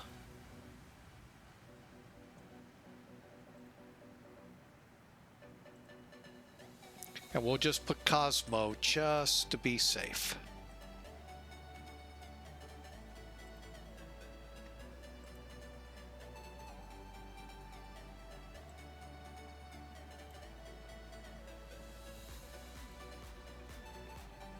All right, we're going to leave RJAA. No worries. Now, we need to get this over to the other ones. So again, remote, master, remote, slave.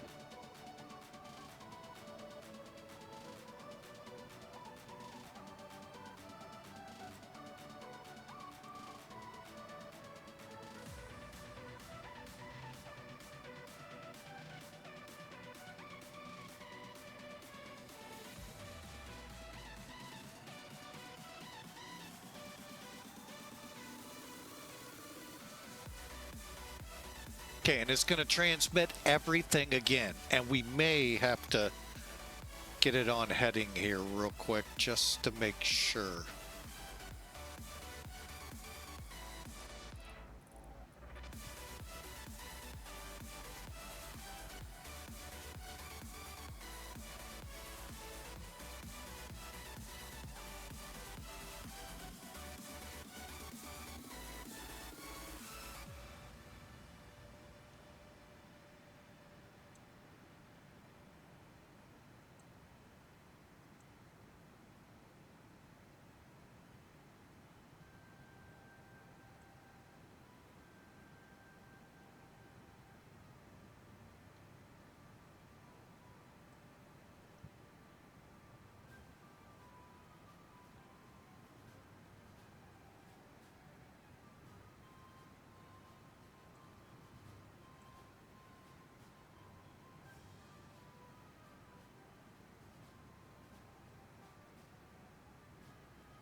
All right, I think we're okay. Looks like we're on track. And hang on, get the headings squared away. There we go. And I need to switch up.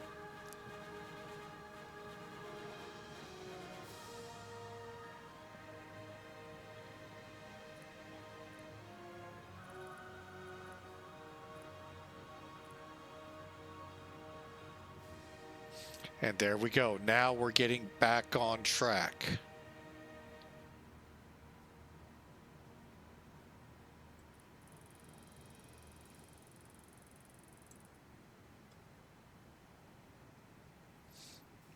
Now, if you want the HSI to show direction, show distance to the next, go up here, go to INS.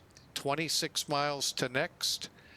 And ground speed is currently 620 miles per or knots. Welcome to 100 knot tailwind.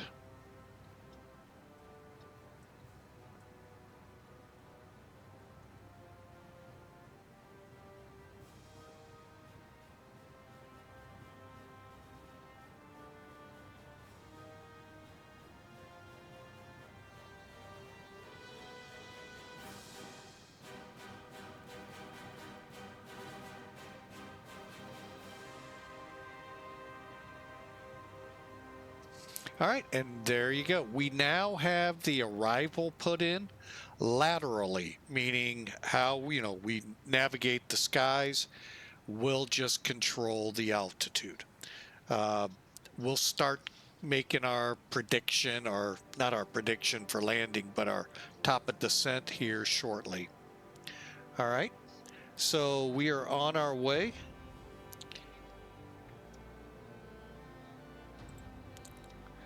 And let's see. Nope, nothing in the vicinity.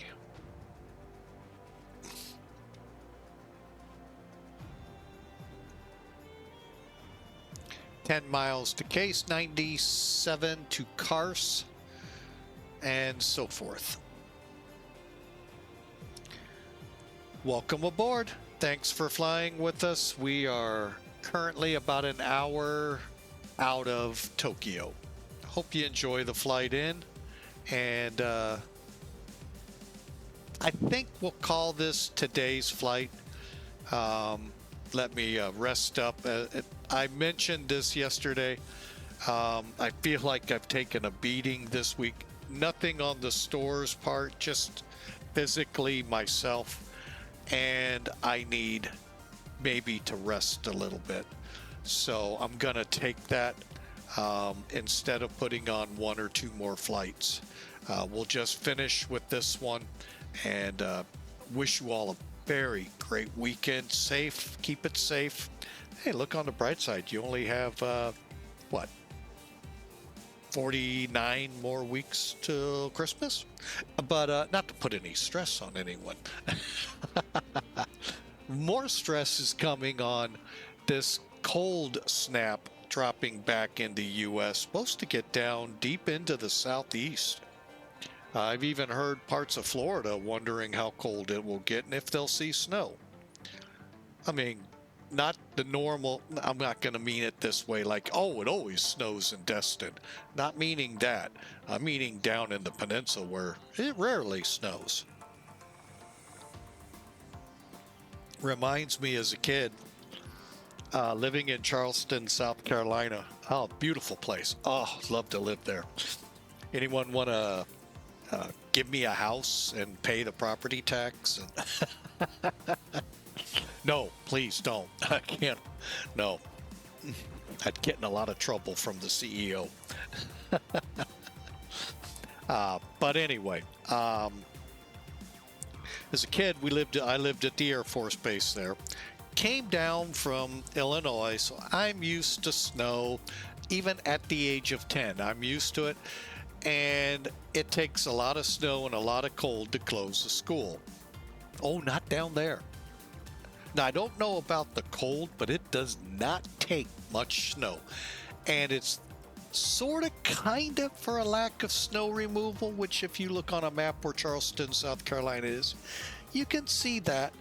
But literally, it's a peninsula.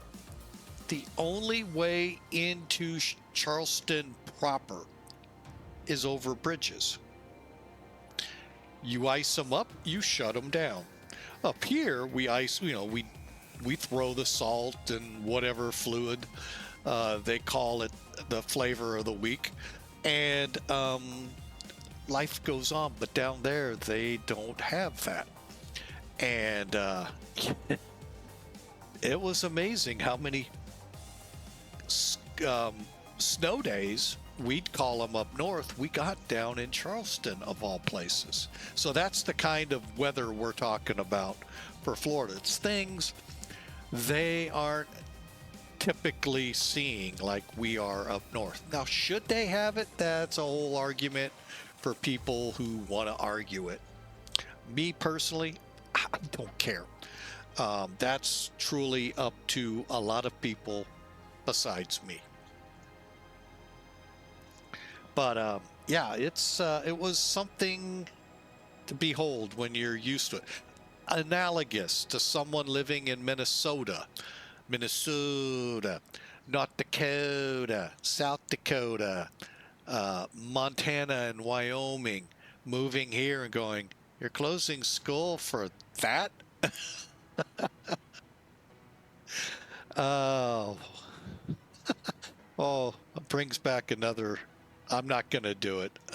Not going to go into it, but a guy on the radio and a lady from my town. Oh my God, was that hilarious. And I'm shocked he actually challenged her. And kept his job. Wow, what a conversation that was over the radio. But anyway, and we're talking one of the big radio stations. At night, you can pick them up quite a few miles out. Oh my God. Analogous to that conversation. And that's what, you're talking the differences is. They'd be like, why would you close school for that amount of snow? But they're used to moving that amount of snow off to the sides. Okay, run the buses. So. Oh, but anyway, fun times. But yeah, get ready.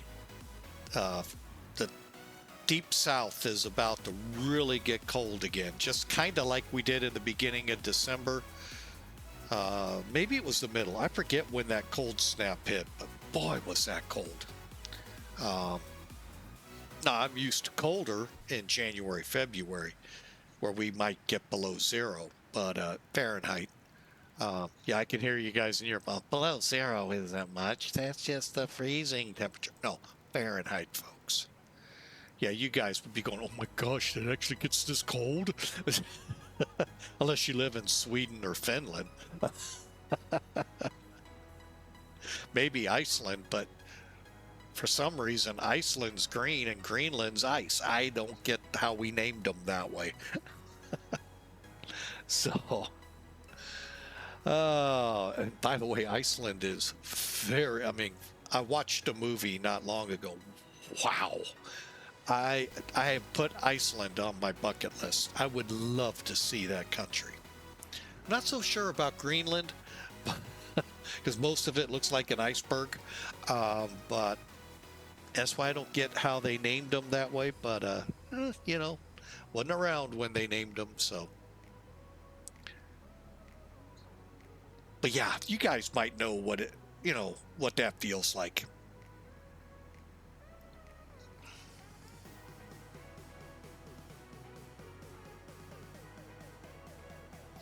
All right, we're coming up to Kars. I'm going to go ahead and do a quick determination. We need to be Venus at 11,000. So from 39, we minus 11. 28, we'll times that by a tree. 84 miles. Let's make it 110 mile out. We'll start our descent into Tokyo.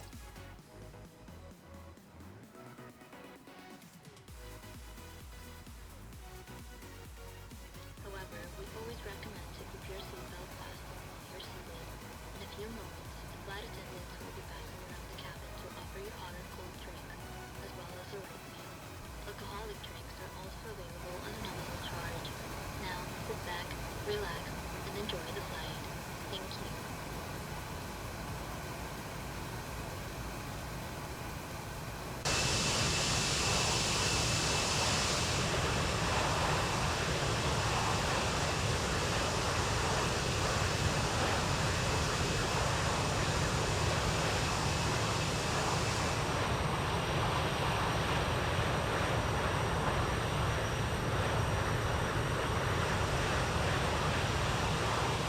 But again, hope you're enjoying Shanghai to Tokyo.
right, welcome in, folks. Sorry for that. Just kind of took a break, get a couple swigs of coffee and chat with the CEO and the wife.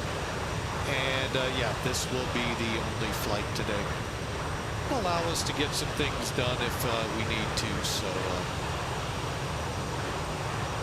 or to just kind of kick back and relax. We really haven't had a lot of those kind of days, especially her.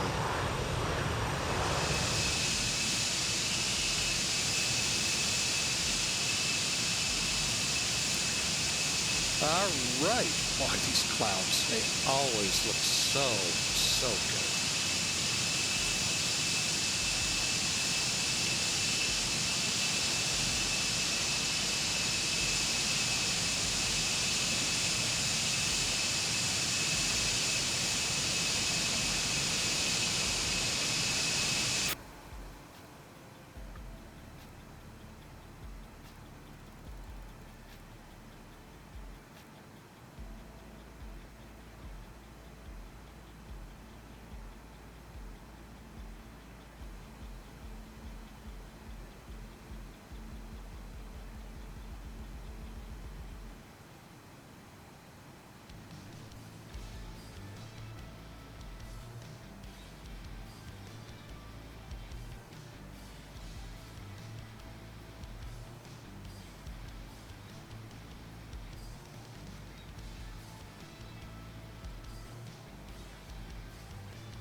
All right, and just to bring everyone up to speed, on our descent, or we're planning our descent. Now remember, we're in the what I call the bridge between SIVA, which was strictly coordinates, lat-long coordinates, and the world of FMCs, nav displays, and all of that. Lateral navigation, SIVA, lateral, and VNav with FMS. Well, then you have this system called LTN, which is the boxes you see here. They're a little more, well, they're a lot more advanced than SIVA, but they don't bridge into the VNav. So you, the pilot, you, the flight officer, first officer, and the flight engineer, maybe, if he's able, help to take care of the altitude and the speeds. Okay. Now, LTN is better than SIVA because SIVA only allowed 9 fixes of lat long, north, south, north, lat, and long. LTN allows up to 98 fixes to be plugged in. Now you can transmit them across the other 2 boxes, so you don't have to put them in all the boxes. And where SIVA is only lat long, we're allowed in LTN to put 5-character ICAO ICE intersections. For instance, ALI, SWAT, or SVV that you see. We're allowed to put in VORs, NDBs by their 3-character identifier, airports by their 4. We can also draw lines like bearings off these fixes, distance, bearing, course, or what is it? Station, bearing, distance. And you can use, believe it or not, and I don't know how to do this, off of intersections. Very versatile, but the big one is 98, and you are authorized RNAV, not RNIP, RNAV. RNAV is just basically going to fix. You do these most of the time into an ILS. Okay, you fly to this fix at this altitude, this fix at this altitude, join the localizer, and the game's over. You just let the plane come down till you take over.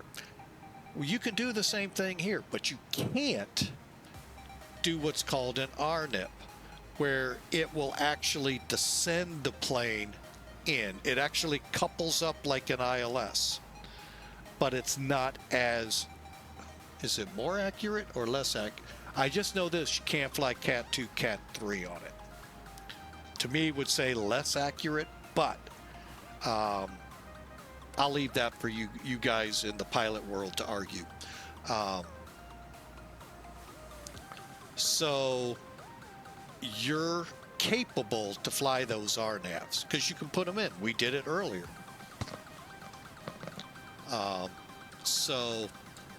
And I can hear those. Well, how does SIVA get the ability to fly long distance? Because you put coordinates when you go past, say you drop 2 coordinates through, you can put 2 more in behind it. Theoretically, the same thing here. If we get more than 98 and you've got 110, once you burn off a few of those, you can put those 10 in. All right, I see we got some work to do, so hang on. Let me find us a VOR. We've actually gotten further than FUE, F-U-E.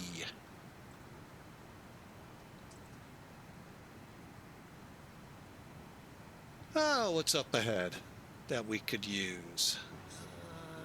How about 15-2?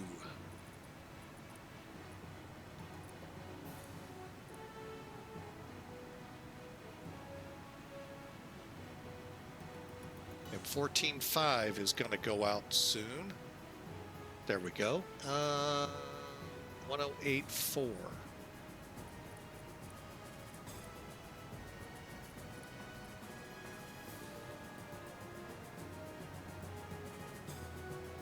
All right, and that'll get us for a little bit.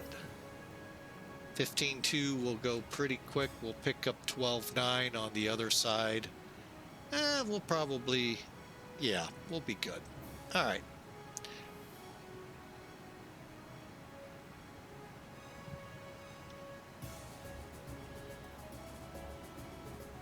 So that's what you're looking at here. Then comes this little animal that we use today called the FMS, Flight Management. And that includes LNAV, VNAV, GPS, the whole 9 yards.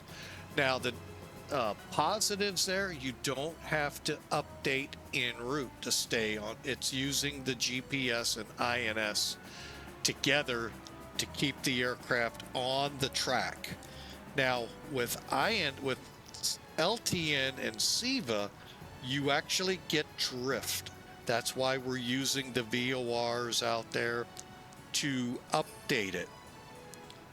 And it keeps it in alignment, so you're on the line you're supposed to be.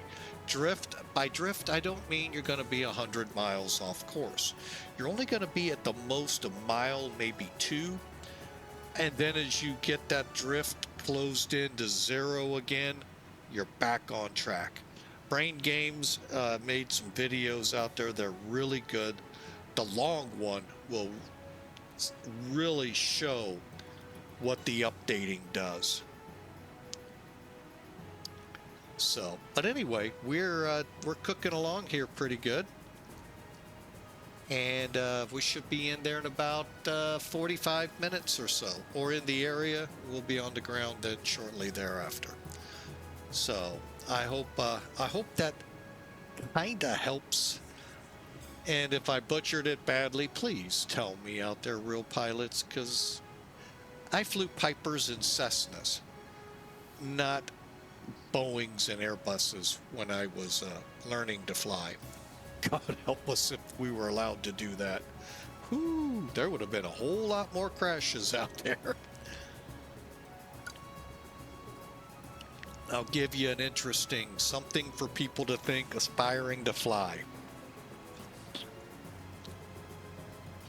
I got used to flying Pipers and Cessna 172s and Sundowners and Skippers. And I even flew the complex Arrow. It's not much different than flying a Warrior or an Archer. Actually, an Archer would be closer because of the engine power and all, horsepowers and all. And you get used to, okay, this is what, okay, when I'm at this speed and I see this, I can do this. You want to stay ahead of your approach, and that's how you squeak out really good landings. I did about 5-10 hours in a Beechcraft Bonanza. VTEL. Oh, what a great plane. Love that plane. However, the approach speed is much faster than an Aero or even a Cessna 172. It took me 2 or 3 flights to finally start getting my timing right, getting my mind pushed out far enough to be ahead of the plane, to know where to set the flaps, get the gear down, and all in the pattern. Oh my gosh, what a, you know, it's amazing. Just that 10, 20 knot jump in approach in your approach speeds. Oh my gosh. And took me a little bit. Well, it's the same thing here.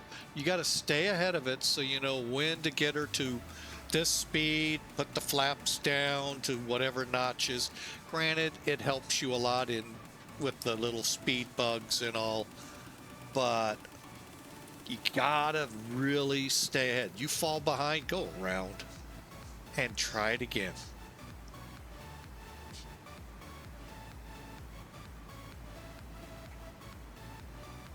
I think we can get 12.9 and that'll take us a lot farther.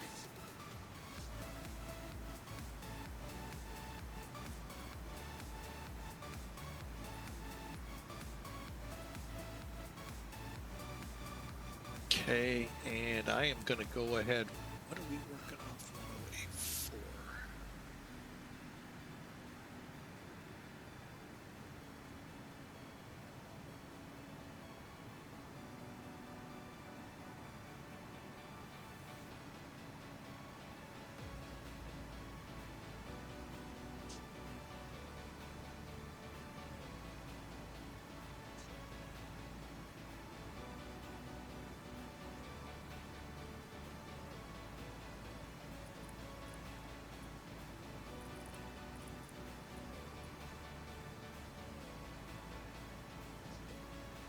Yeah, that'll take us a little ways.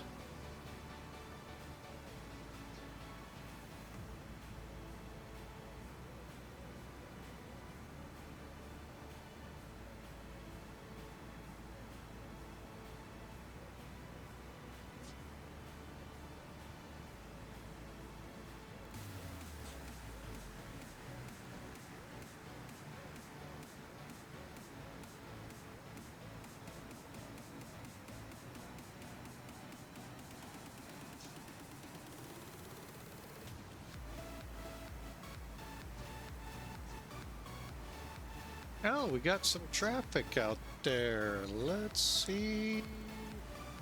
Oh, we got a couple. All right. Let's take a look.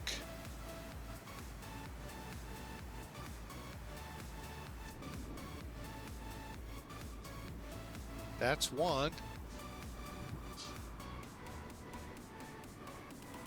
Yeah, I think that's our contrail there.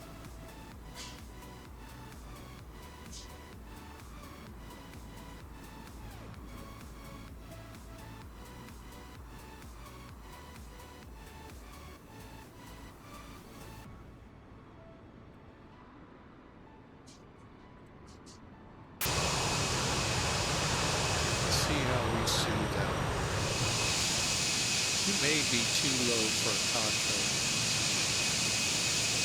I think he is. All right.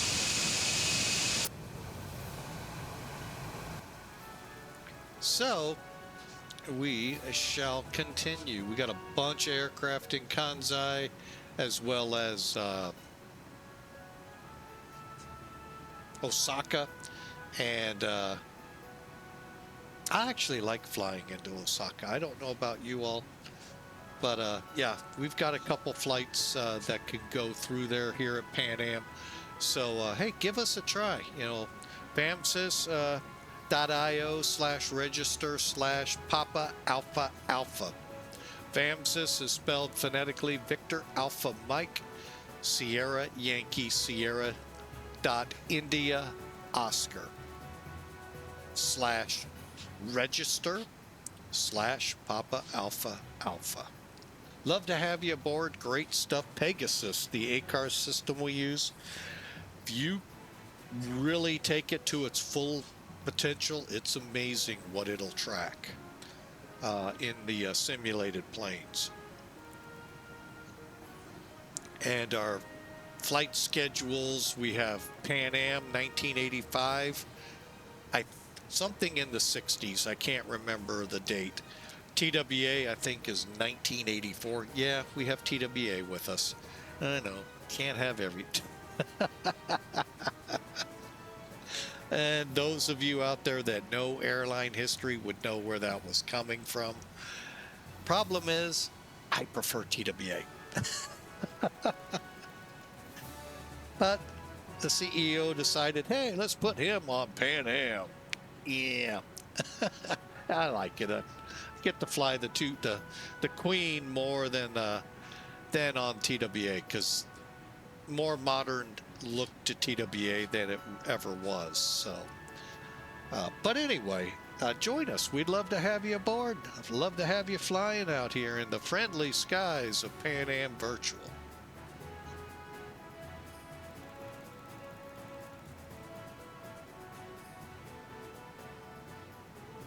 And I think for the last part of this flight, you know what? Let's just go ahead. I don't know what I'll do that first. Let's head up here.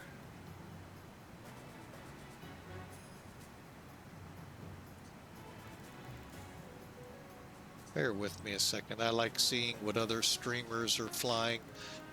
Ooh.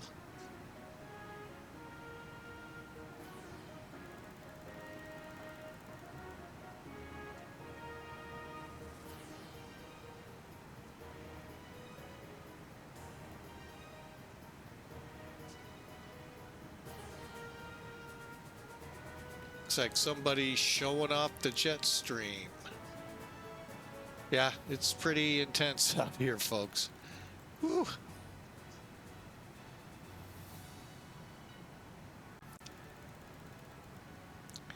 Not even certain what it is right now. But yeah, it's been pretty intense. When we started the flight, we had a average wind from Shanghai to Tokyo, 266 degrees, so out of the west at 125. Good luck going from Europe to the US. Well, I can't say that because that could be different. But, you know, good luck going from Tokyo westward. Wow, what a jet stream today. It's great for us. We're getting 630 over the ground. Woo-hoo. We'll take it. That's why we're getting here so quick. We're going to be really early. But we always hope for that. But boy, if we were going the other way, we might be late just because of the winds.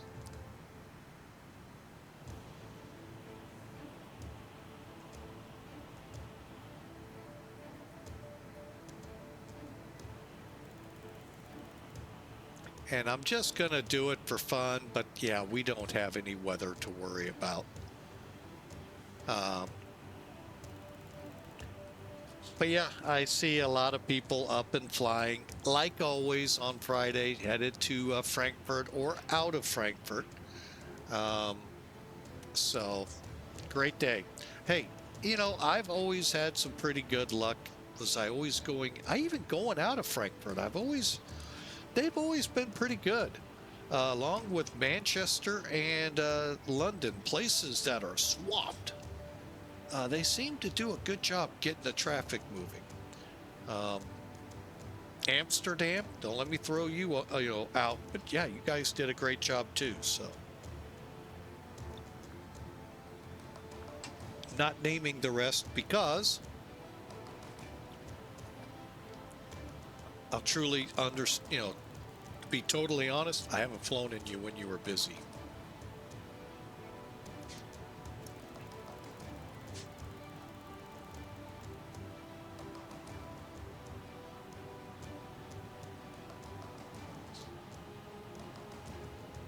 So, but anyway, like I said, we got a pretty good push behind us, 630 over the ground. So yeah, we're cooking along here. And I'm looking to see how we're doing. Okay, we're coming up to KEC.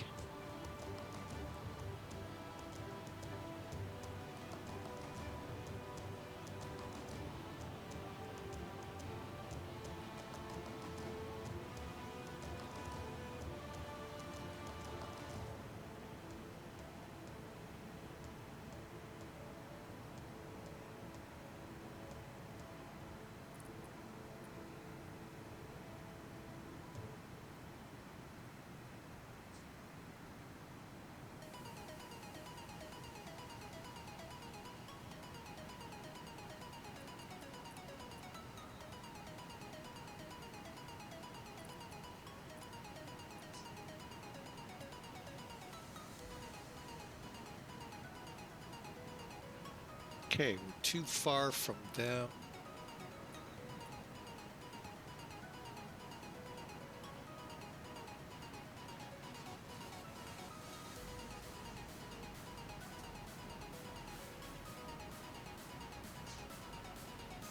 I didn't even see this guy here.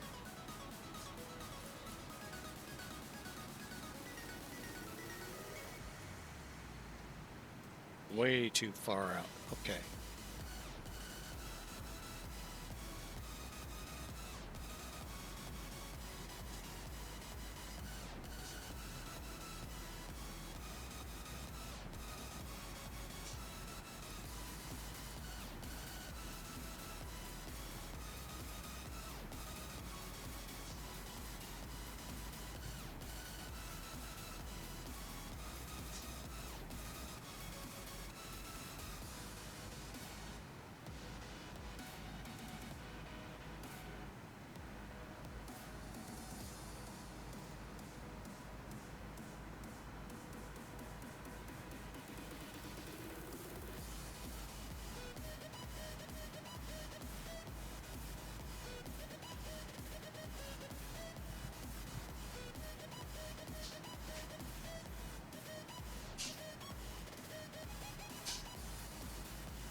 I'm just looking for better VORs that might be closer so that we can stay as close to up to date as possible.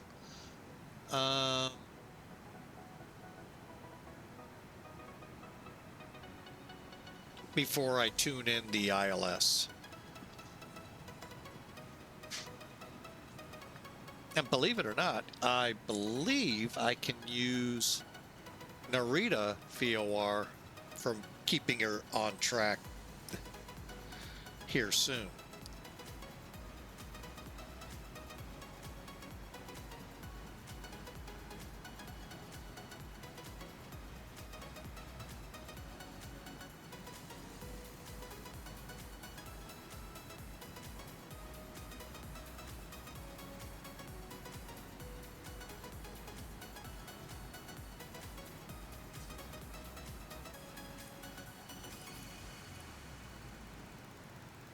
There we go. Now we're getting a good update. We get closer to, say, Tassat. We'll click into Hongqiao, Chima, little island way out in the middle, away from the main, and start tuning in. But hey, welcome in. We're at 39,000. Wrapping up a flight from Shanghai into Tokyo. Thanks for being a part with us today. If you're new to the channel, we'd love for you to smash that follow button.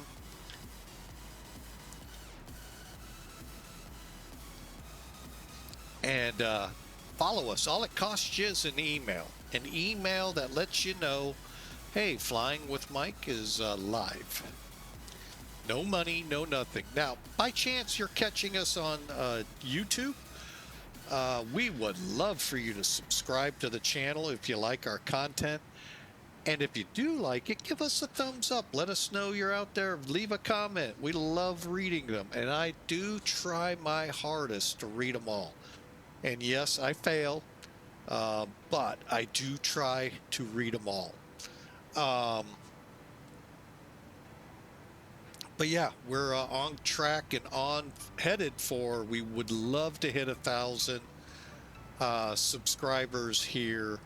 We're like closing in on 900, I think it was. I'd have to check my channel. Sorry, I don't, keep it up all the time here. Let us see.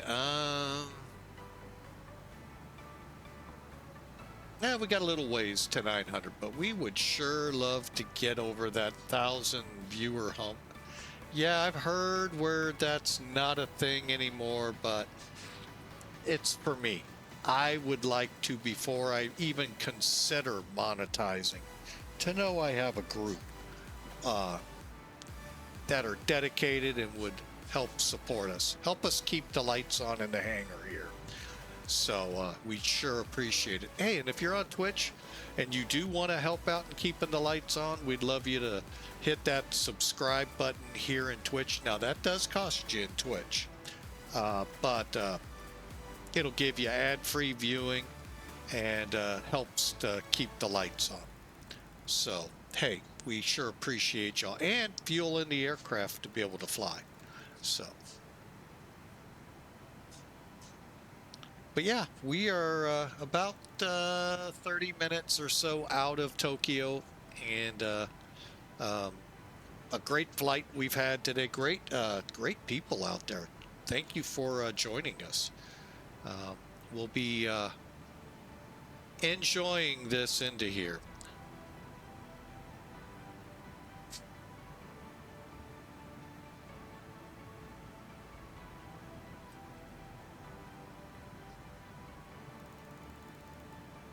Now, you've seen this verse I put up here a couple of times. For those on Twitch, let me put it in the chat box. All right. Oops, you got to do it right there, Captain. Texting and flying, is never a good thing.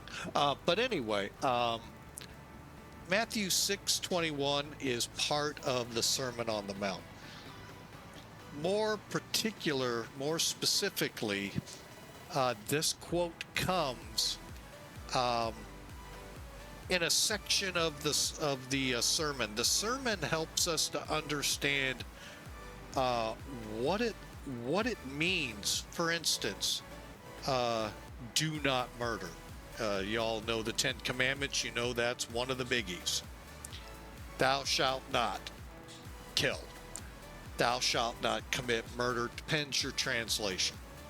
Well, we learn from Jesus that also means getting angry. Now, you could draw the conclusion, well, yeah, you don't kill someone unless you're mad at them. But no, he's saying if you call your neighbor Raka, which is a fool, you're in essence committing murder. So we're to live above that, live better. We don't need to call people names. Well, in this section where 621 comes, it's storing up treasures. And oh, are we all guilty of this? Christians, non-Christian alike, are we so much like this? And the last verse in there is the one everyone knows. Where your treasure is, there your heart will be also. Here's the full section there, and it's only 3 verses. So don't gloss out too bad. Do not lay up for yourselves treasures on this earth, where moth and rust destroy, where thieves break in and steal. But Lay up for yourselves treasures in heaven, where neither moth nor rust destroys, or thieves do not break in and steal. For where your treasure is, there your heart will be also. Meaning, where what you strive after. Some it's money, gold, houses, fame, popularity, food, newspapers. I mean, look at hoarders. That's their treasures. I mean, a collector collects all of these things. Why? That's where their heart is. But what Jesus is saying, our hearts, our treasure should be heaven. We should be looking forward, should be treasuring living in heaven with Jesus. And our heart will change and follow into that, to where that is our only desire. So sometimes the verse of the day, you got to kind of read a few before it and a few after it to get the full meaning of it. And that's what you get here. Don't lay up those treasures here on earth. I'll give you another one really near and dear right this moment. Subscribers and followers. If you treasure that, if that's what makes you think you're a success, that's where your heart is, shows where your heart is. So you see how quickly it spins a little bit back at us. Like I said, this is Christians and non-Christians alike. You know, just because we're Christian doesn't mean we don't make mistakes. We don't fail. We don't sin.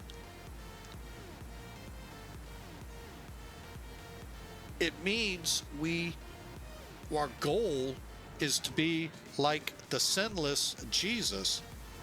But folks, all we can really, truly achieve is to sin less. And so folks, you know, you love to call us hypocrites, but we're just like you. We have just embraced and follow Jesus Christ, who models us the life we need to live. So I hope that all made sense. A lot of times when I get into these, I feel like I don't make sense to people. But just realize wherever your treasure is, your heart is also.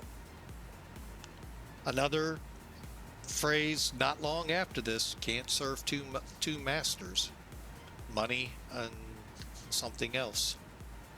Only one. So enjoy the weekend, enjoy today. It's Friday. And watch what you treasure, what's most important to you. And you'll find that's where your heart is as well.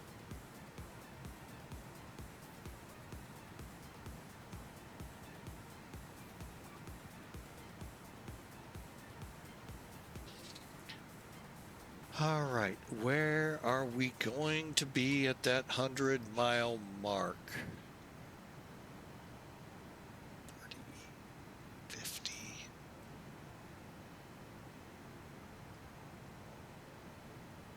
You know what? I think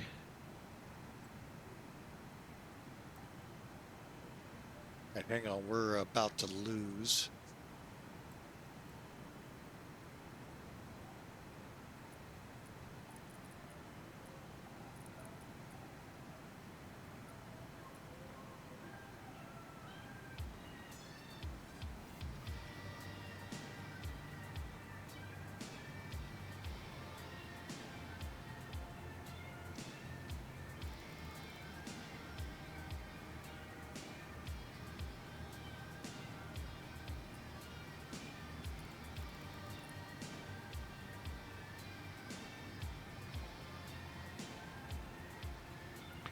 All right, so I think when we make this turn at Cooper, 38.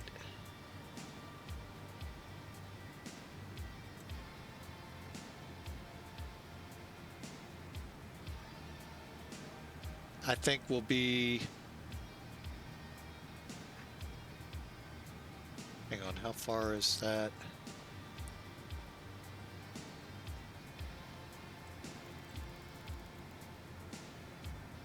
Yeah, we'll get about 10 miles closer to Mo and turn on it to start our descent. All right, so let's get over here.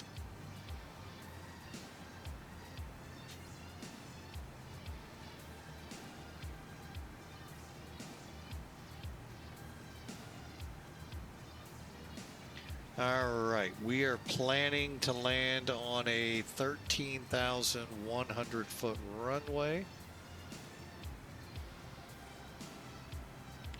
I believe it's 300, 100, and 3-4 dry. Currently 3 degrees Celsius.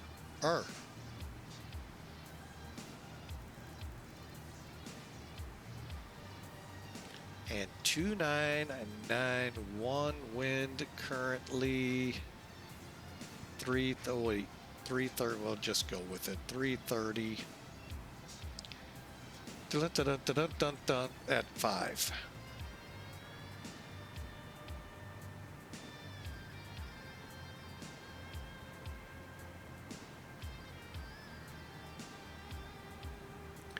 Okay, so flaps 30, speed bug set, rough speed 39, come in at 4950. Plan with medium brakes, about 6,000 feet of the runway. Okay, let's set our brakes.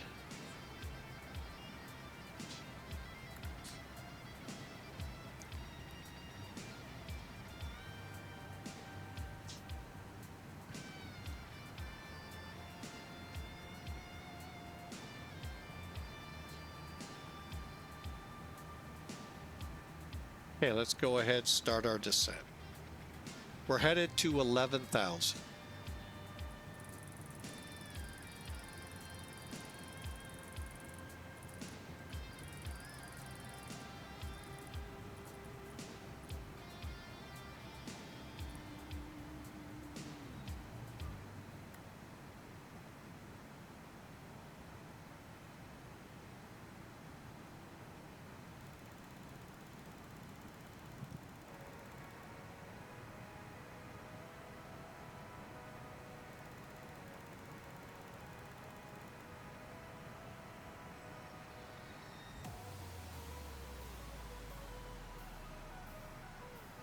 All right, we're starting down. Hope y'all have enjoyed the flight. Now I got to figure out where I want to park here.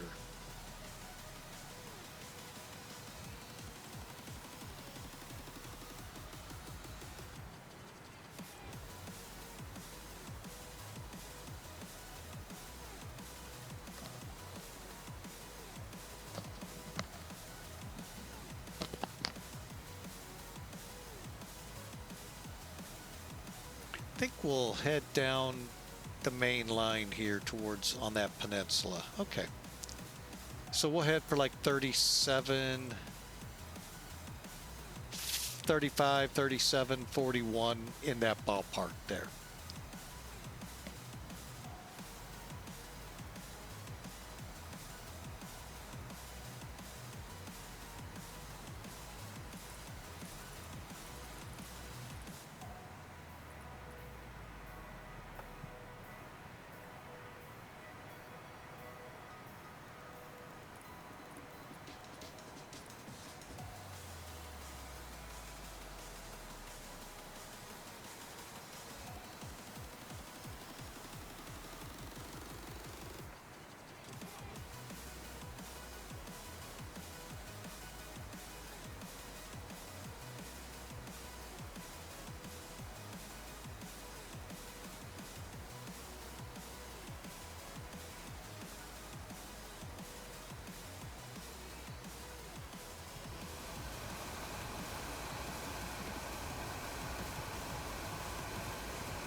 All right.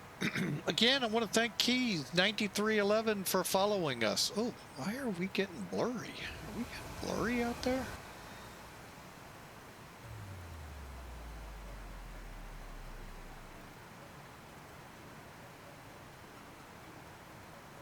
All right, I am gonna...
All right, that'll take us in...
All right, we are getting things beginning to get ready for this arrival.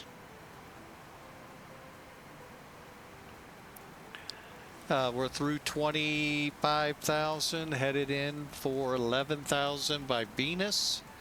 And, ooh, we're getting fast.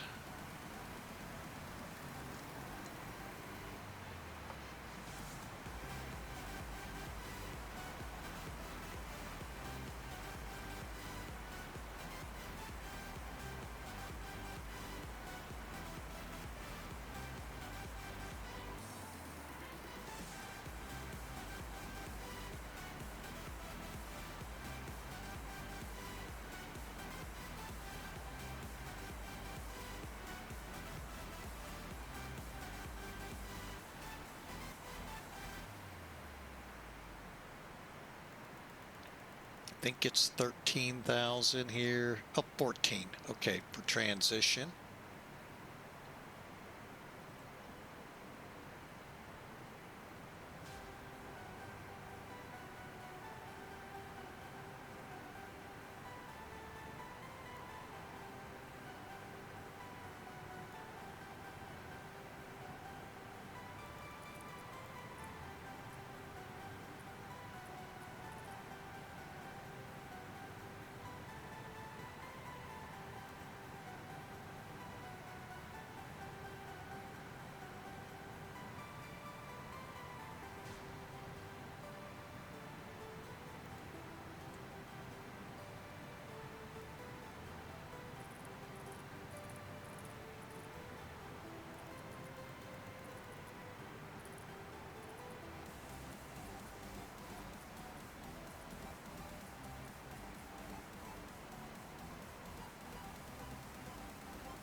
All right, time to start slowing the beastie up.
All right, we're going to make 11,000 at Venus. I've set, going to continue our descent to 4,000.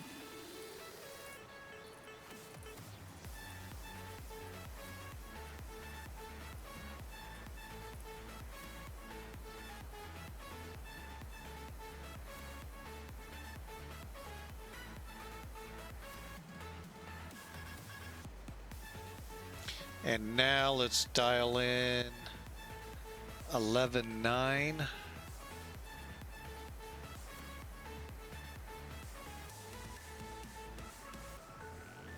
337.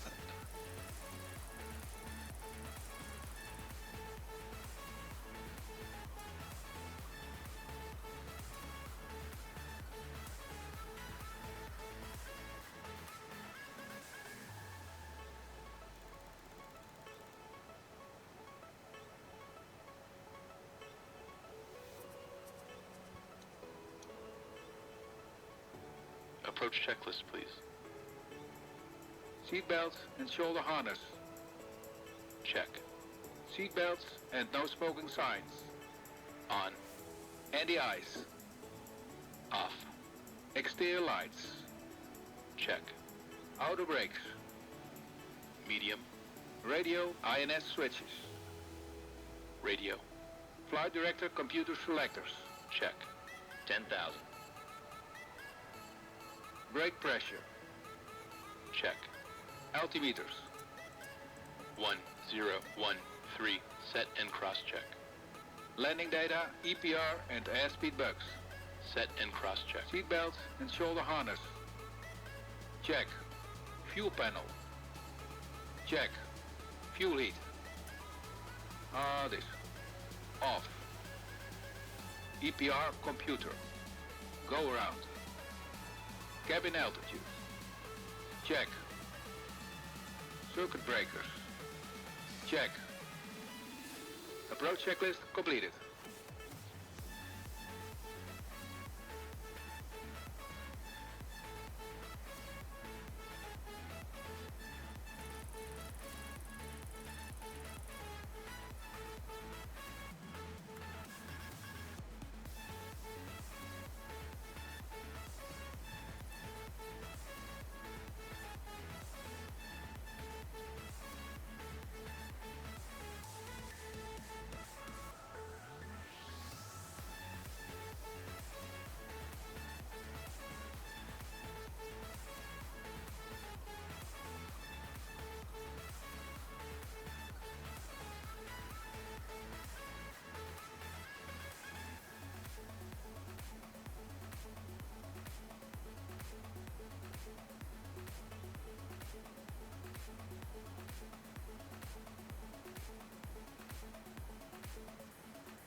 To level off.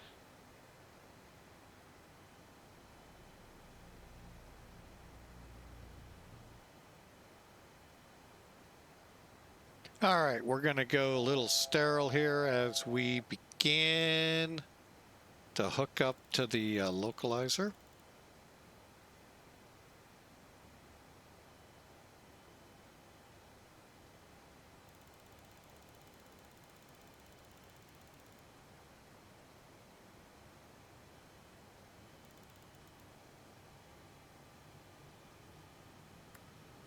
Localizer alive.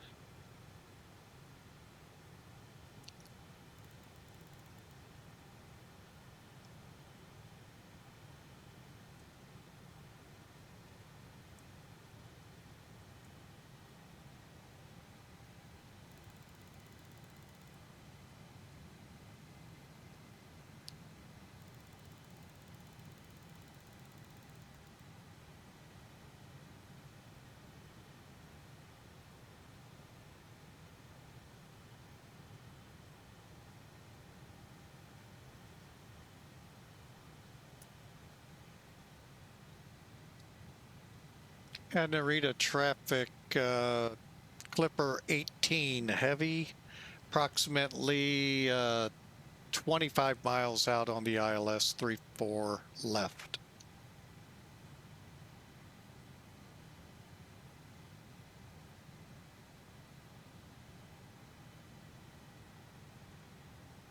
Okay, let's pull up the ILS chart. And we're going to begin getting our flaps out. Flaps 1.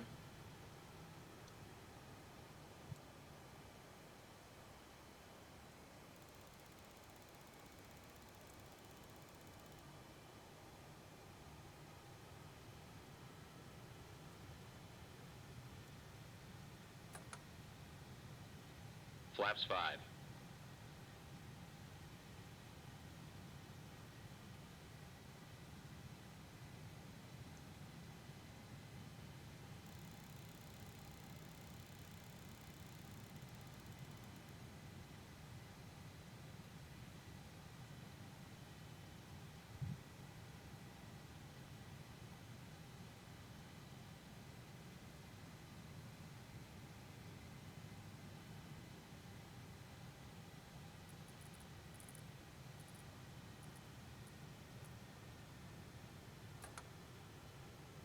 Flaps 10. Gear down.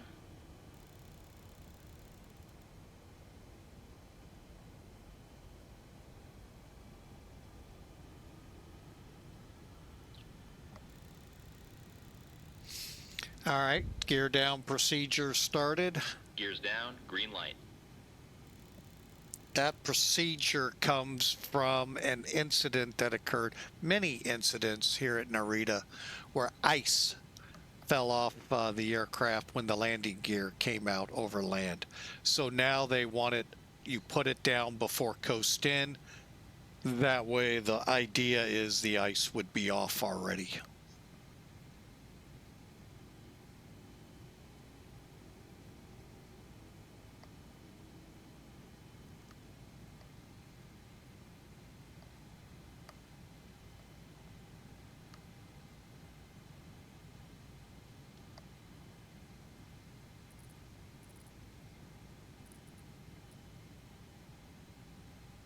Okay, looks like the glide slope's coming alive. I don't see the runway yet.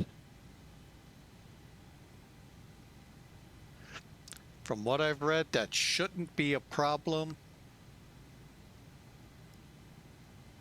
Of course, if we were at night, we probably would see it.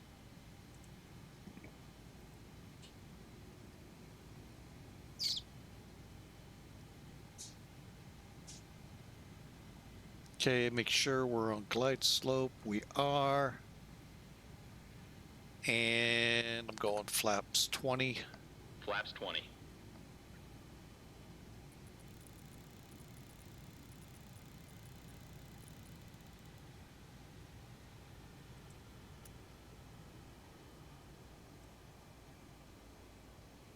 Okay, so 150. Okay.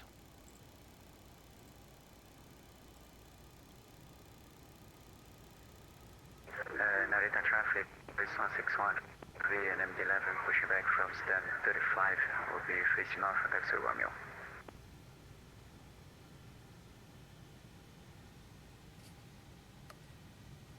And Narita traffic, Clipper 18 heavy, approximately 10-mile final for 34 left.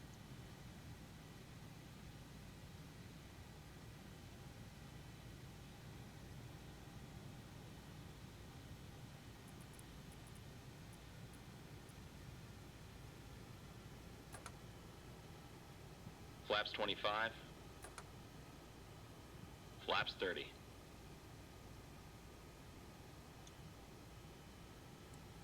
Landing checklist. Gear. Down and check. Down and check. Flaps. Flaps 30. Flaps 30. Spoilers.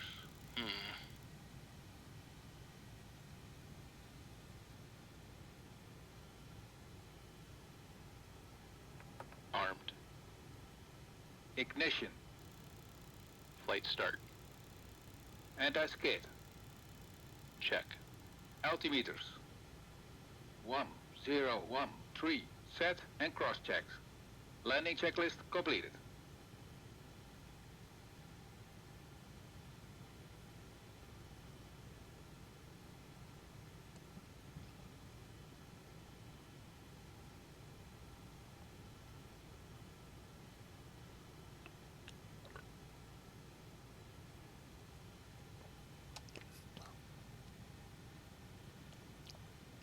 All right, I believe that's the runway ahead of us.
And Narita traffic, Clipper 18, approximately 5 mile final for 34 left.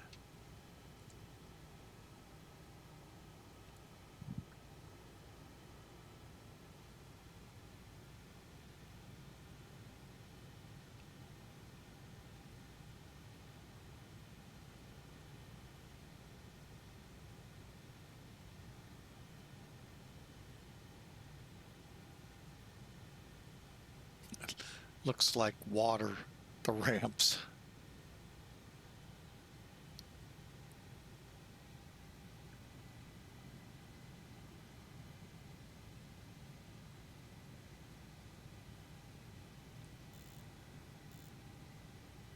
$1,000.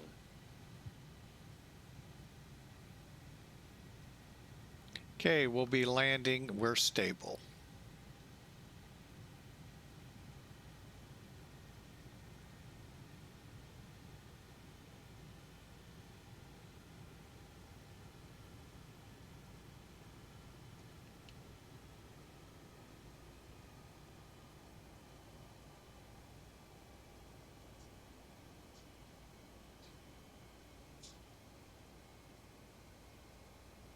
$500.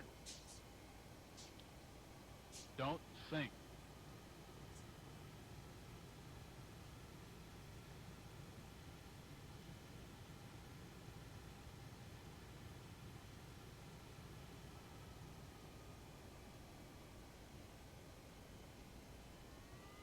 Approaching minimums. Minimums.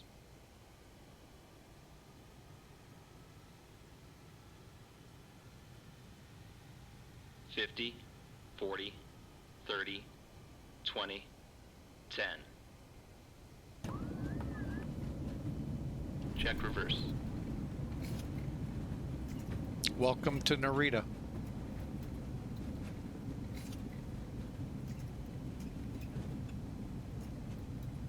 Out, off, reverse.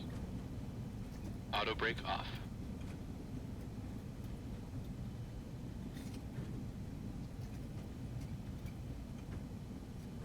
$60 knots.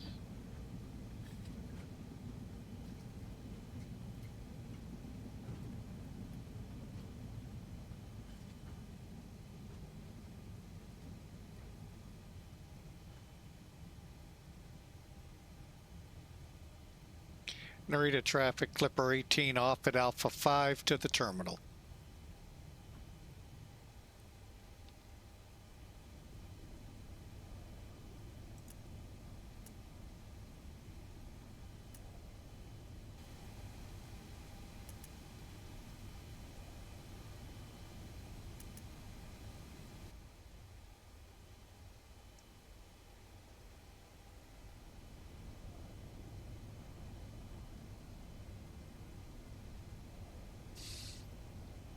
Okay.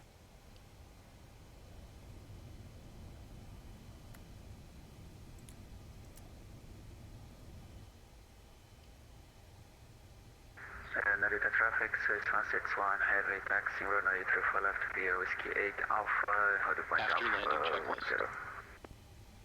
Brake pressure. Check.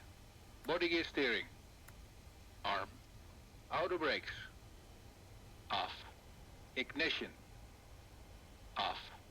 Engine and wing anti-ice. Off. Radar and transponder. Stand by. Flaps. Hold on. Flaps 1.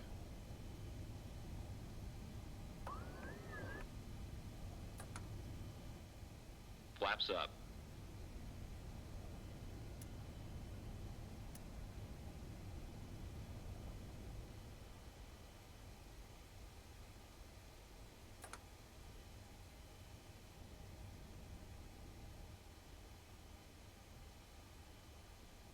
Spoilers. Down. Stabilizer trim. Damn. 7 units. Outflow valves. Open. Pressurization mode selector. Wait. Manual. Aft cargo heat. Off. APU. This.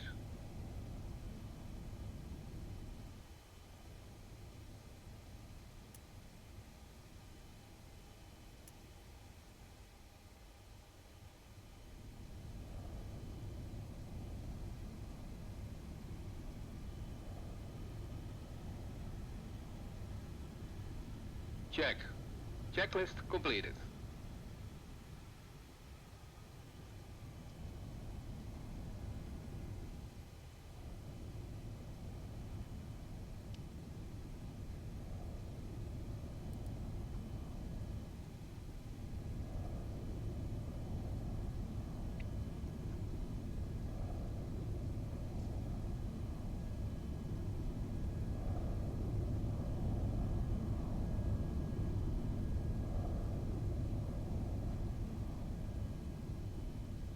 All right, we are taxiing to the gate. Welcome in again to Narita. We'll take a look at the landing reports here in a minute. But let's find us a gate. I think 37. Yeah, why not?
Parking brake set.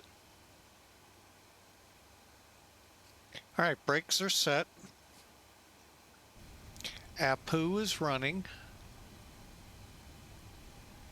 Yep. All right, so we'll switch over to bleed air.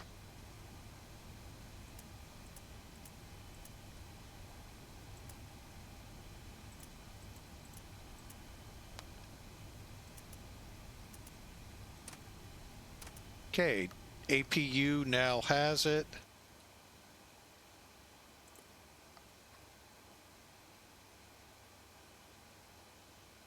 Cabin crew, disarm slides.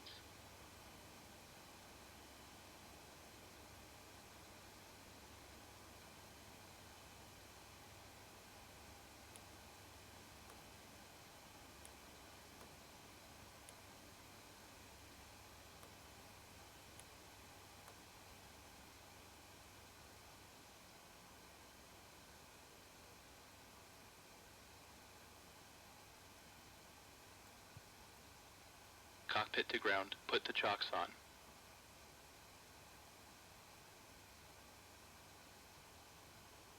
Chocks are on.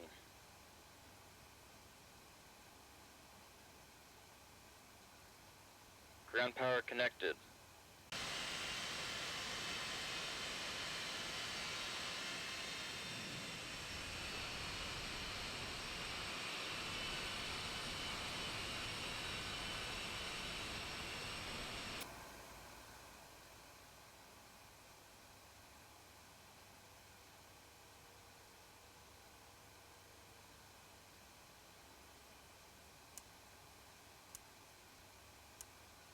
Cabin crew, doors may be opened.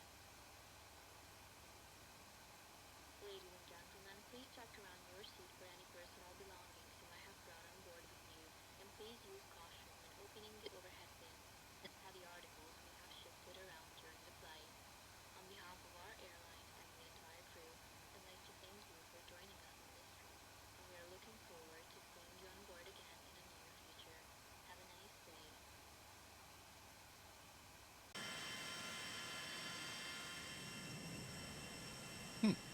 Wonder why both jetways didn't work here. Interesting. All right, because I had them at Shanghai. That's what's weird. Anyway, so we'll get over here. We'll just close number 2.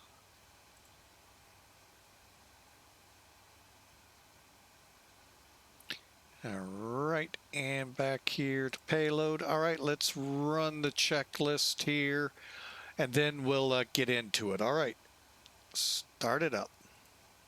All right, secure cockpit checklist. Brakes. Parked. Beacon lights. Off. INS. Align. Probe and window heat. Off. Back valves. Check. Fuel boost pumps. This.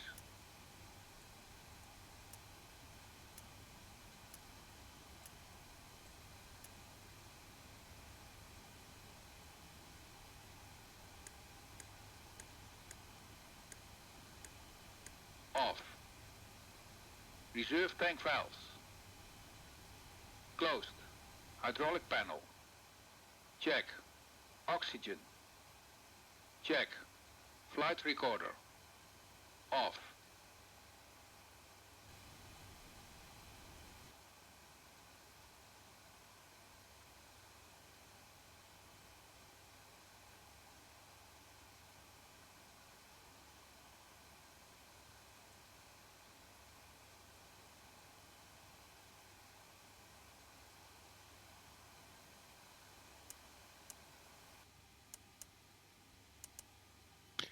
All right, we're at a good point. We'll just leave it right here. Now, I'm going to warn you. If you don't run the checklists, you do run into a chance where you could get the pressurization alarm. And that's right here. This switch will stay in manual once you close it, once you reopen it, the aircraft. So be mindful of that. It will catch you off guard. Narita traffic 6161, lining up runway 34 left. Hang on a second. Where the heck's my timer? Oh, there it is.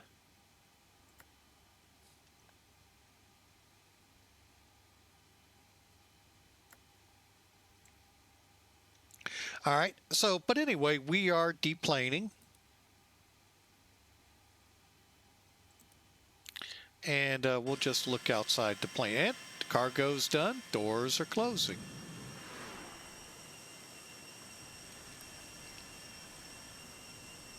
And we'll kind of watch the MD-11 leave. But anyway, hey, I want to say thank you all for tuning in. Thanks for your support. Thank you for all that you do here at Flying with Mike. We sure appreciate you. And again, if you're new to the channel, like what you hear and see, we'd love you to hit that follow button here in Twitch. It's free. If you're in YouTube watching the replay, we'd love you to hit that subscribe button.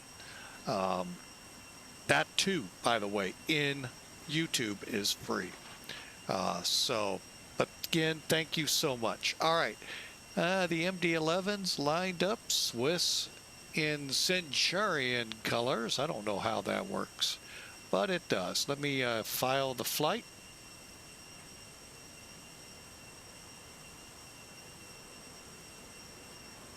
Airline had us at 243 feet per minute.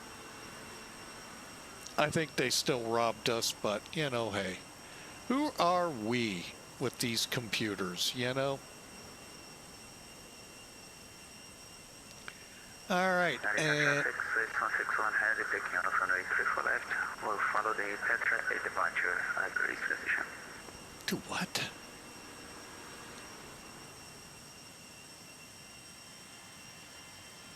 I have no idea who he's following.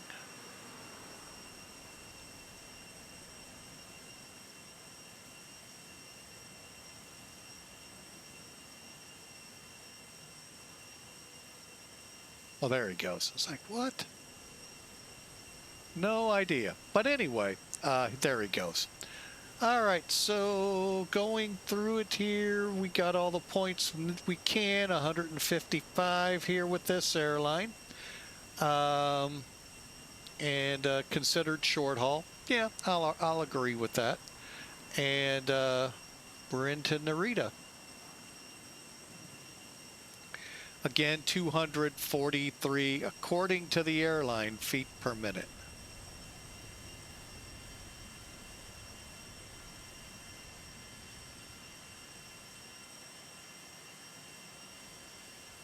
Nice job, Swiss. Safe flight, I would assume, back to Zurich or Geneva. All right, let's get down and dirty with this flight. Most important here. All right, kill that, close that.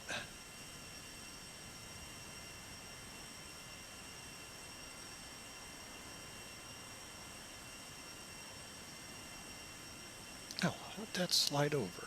I always love how windows change on me. Anyway, all right, so let's bring in some correction, Elevatech.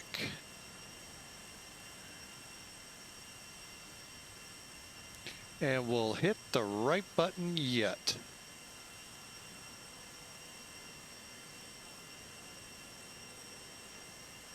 There it is.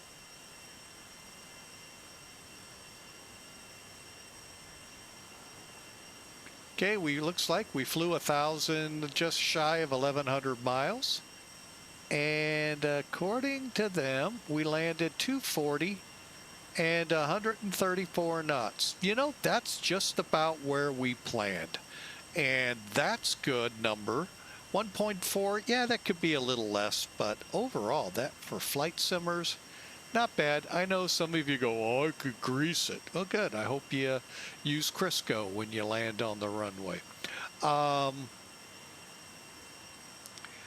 to me, this says it all. Centerline landing, probably in the 1,800 foot mark when we look at it, hopefully in Sim Toolkit.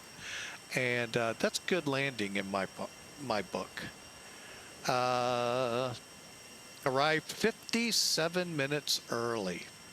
Obviously, with that huge push tailwind, yeah, that was expected. So, and we're parked somewhere, oh, right there, number 37.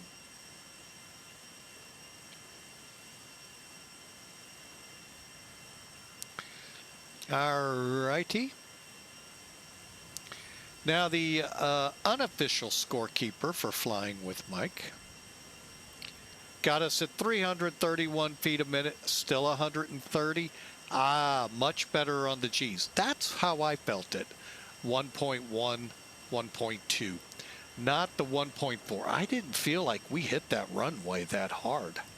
So, but let's complete.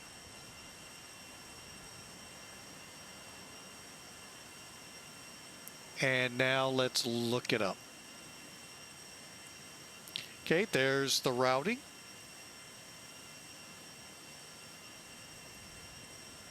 Details. 2.5 hour flight, just shy of 1,000 miles. And we burned 25,700 kilograms of fuel. So numbers look good here. Now we want to see where we landed. Hopefully it's not going to say 3-4 right. Good, it did say left. All right, we were 4 feet off the center line. Woohoo! And nearly 1,800 feet down the runway. Folks, that's a great landing. Number-wise, yeah, the feet per minute don't add up. The way just hearing it kind of come on just didn't seem that bad. And, well, take it for what it is. And that's why Sim Toolkit on the G side I liked. feet per minute, not so much, but again, who knows how they, how they get that. So you all probably do, but I don't. Sorry, itch right at my ear there, sorry. So folks, we're going to call it for tonight. I want to say thank you all for being a part of Flying with Mike. We really could, we could do this without any audience, but we sure enjoy interacting with you, flying with you, and chatting with you. So I'm glad to have you all aboard. And our next flight, I don't think we're going to be able to fly one Sunday. You never know. But Monday, we'll try and come up with something just, something fun, special, have some fun with it. Again, thank you for flying with Mike. You all have a spectacular weekend, and we'll see you most likely Monday. So have a great day. God bless, and remember our verse of the day, part of a bigger verse that really puts it into whole context. While our verse of the day is Matthew 6:21, ultimately, if you read Matthew 6:19 through 21, it becomes 100% in context. You understand what Jesus was saying in the Sermon on the Mount. Don't lay your treasures for yourself. Let me try that again. Back up, reverse. Do not lay up for yourselves treasures on earth, where moth and rust destroy, where thieves break in and steal. But lay up for yourselves treasures in heaven, where neither moth nor rust destroy, thieves do not break in and steal. We're talking about your heart, folks. What means the most to you is what your treasures are. For where your treasure is, that's where your heart will be also. So I hope you keep that in mind as you go through the rest of your week. Granted, 3 days before Monday or 2 days before Sunday, however you do your weeks. And we'll see you back here Monday. Have a great day. God bless you all. And we'll see you Monday.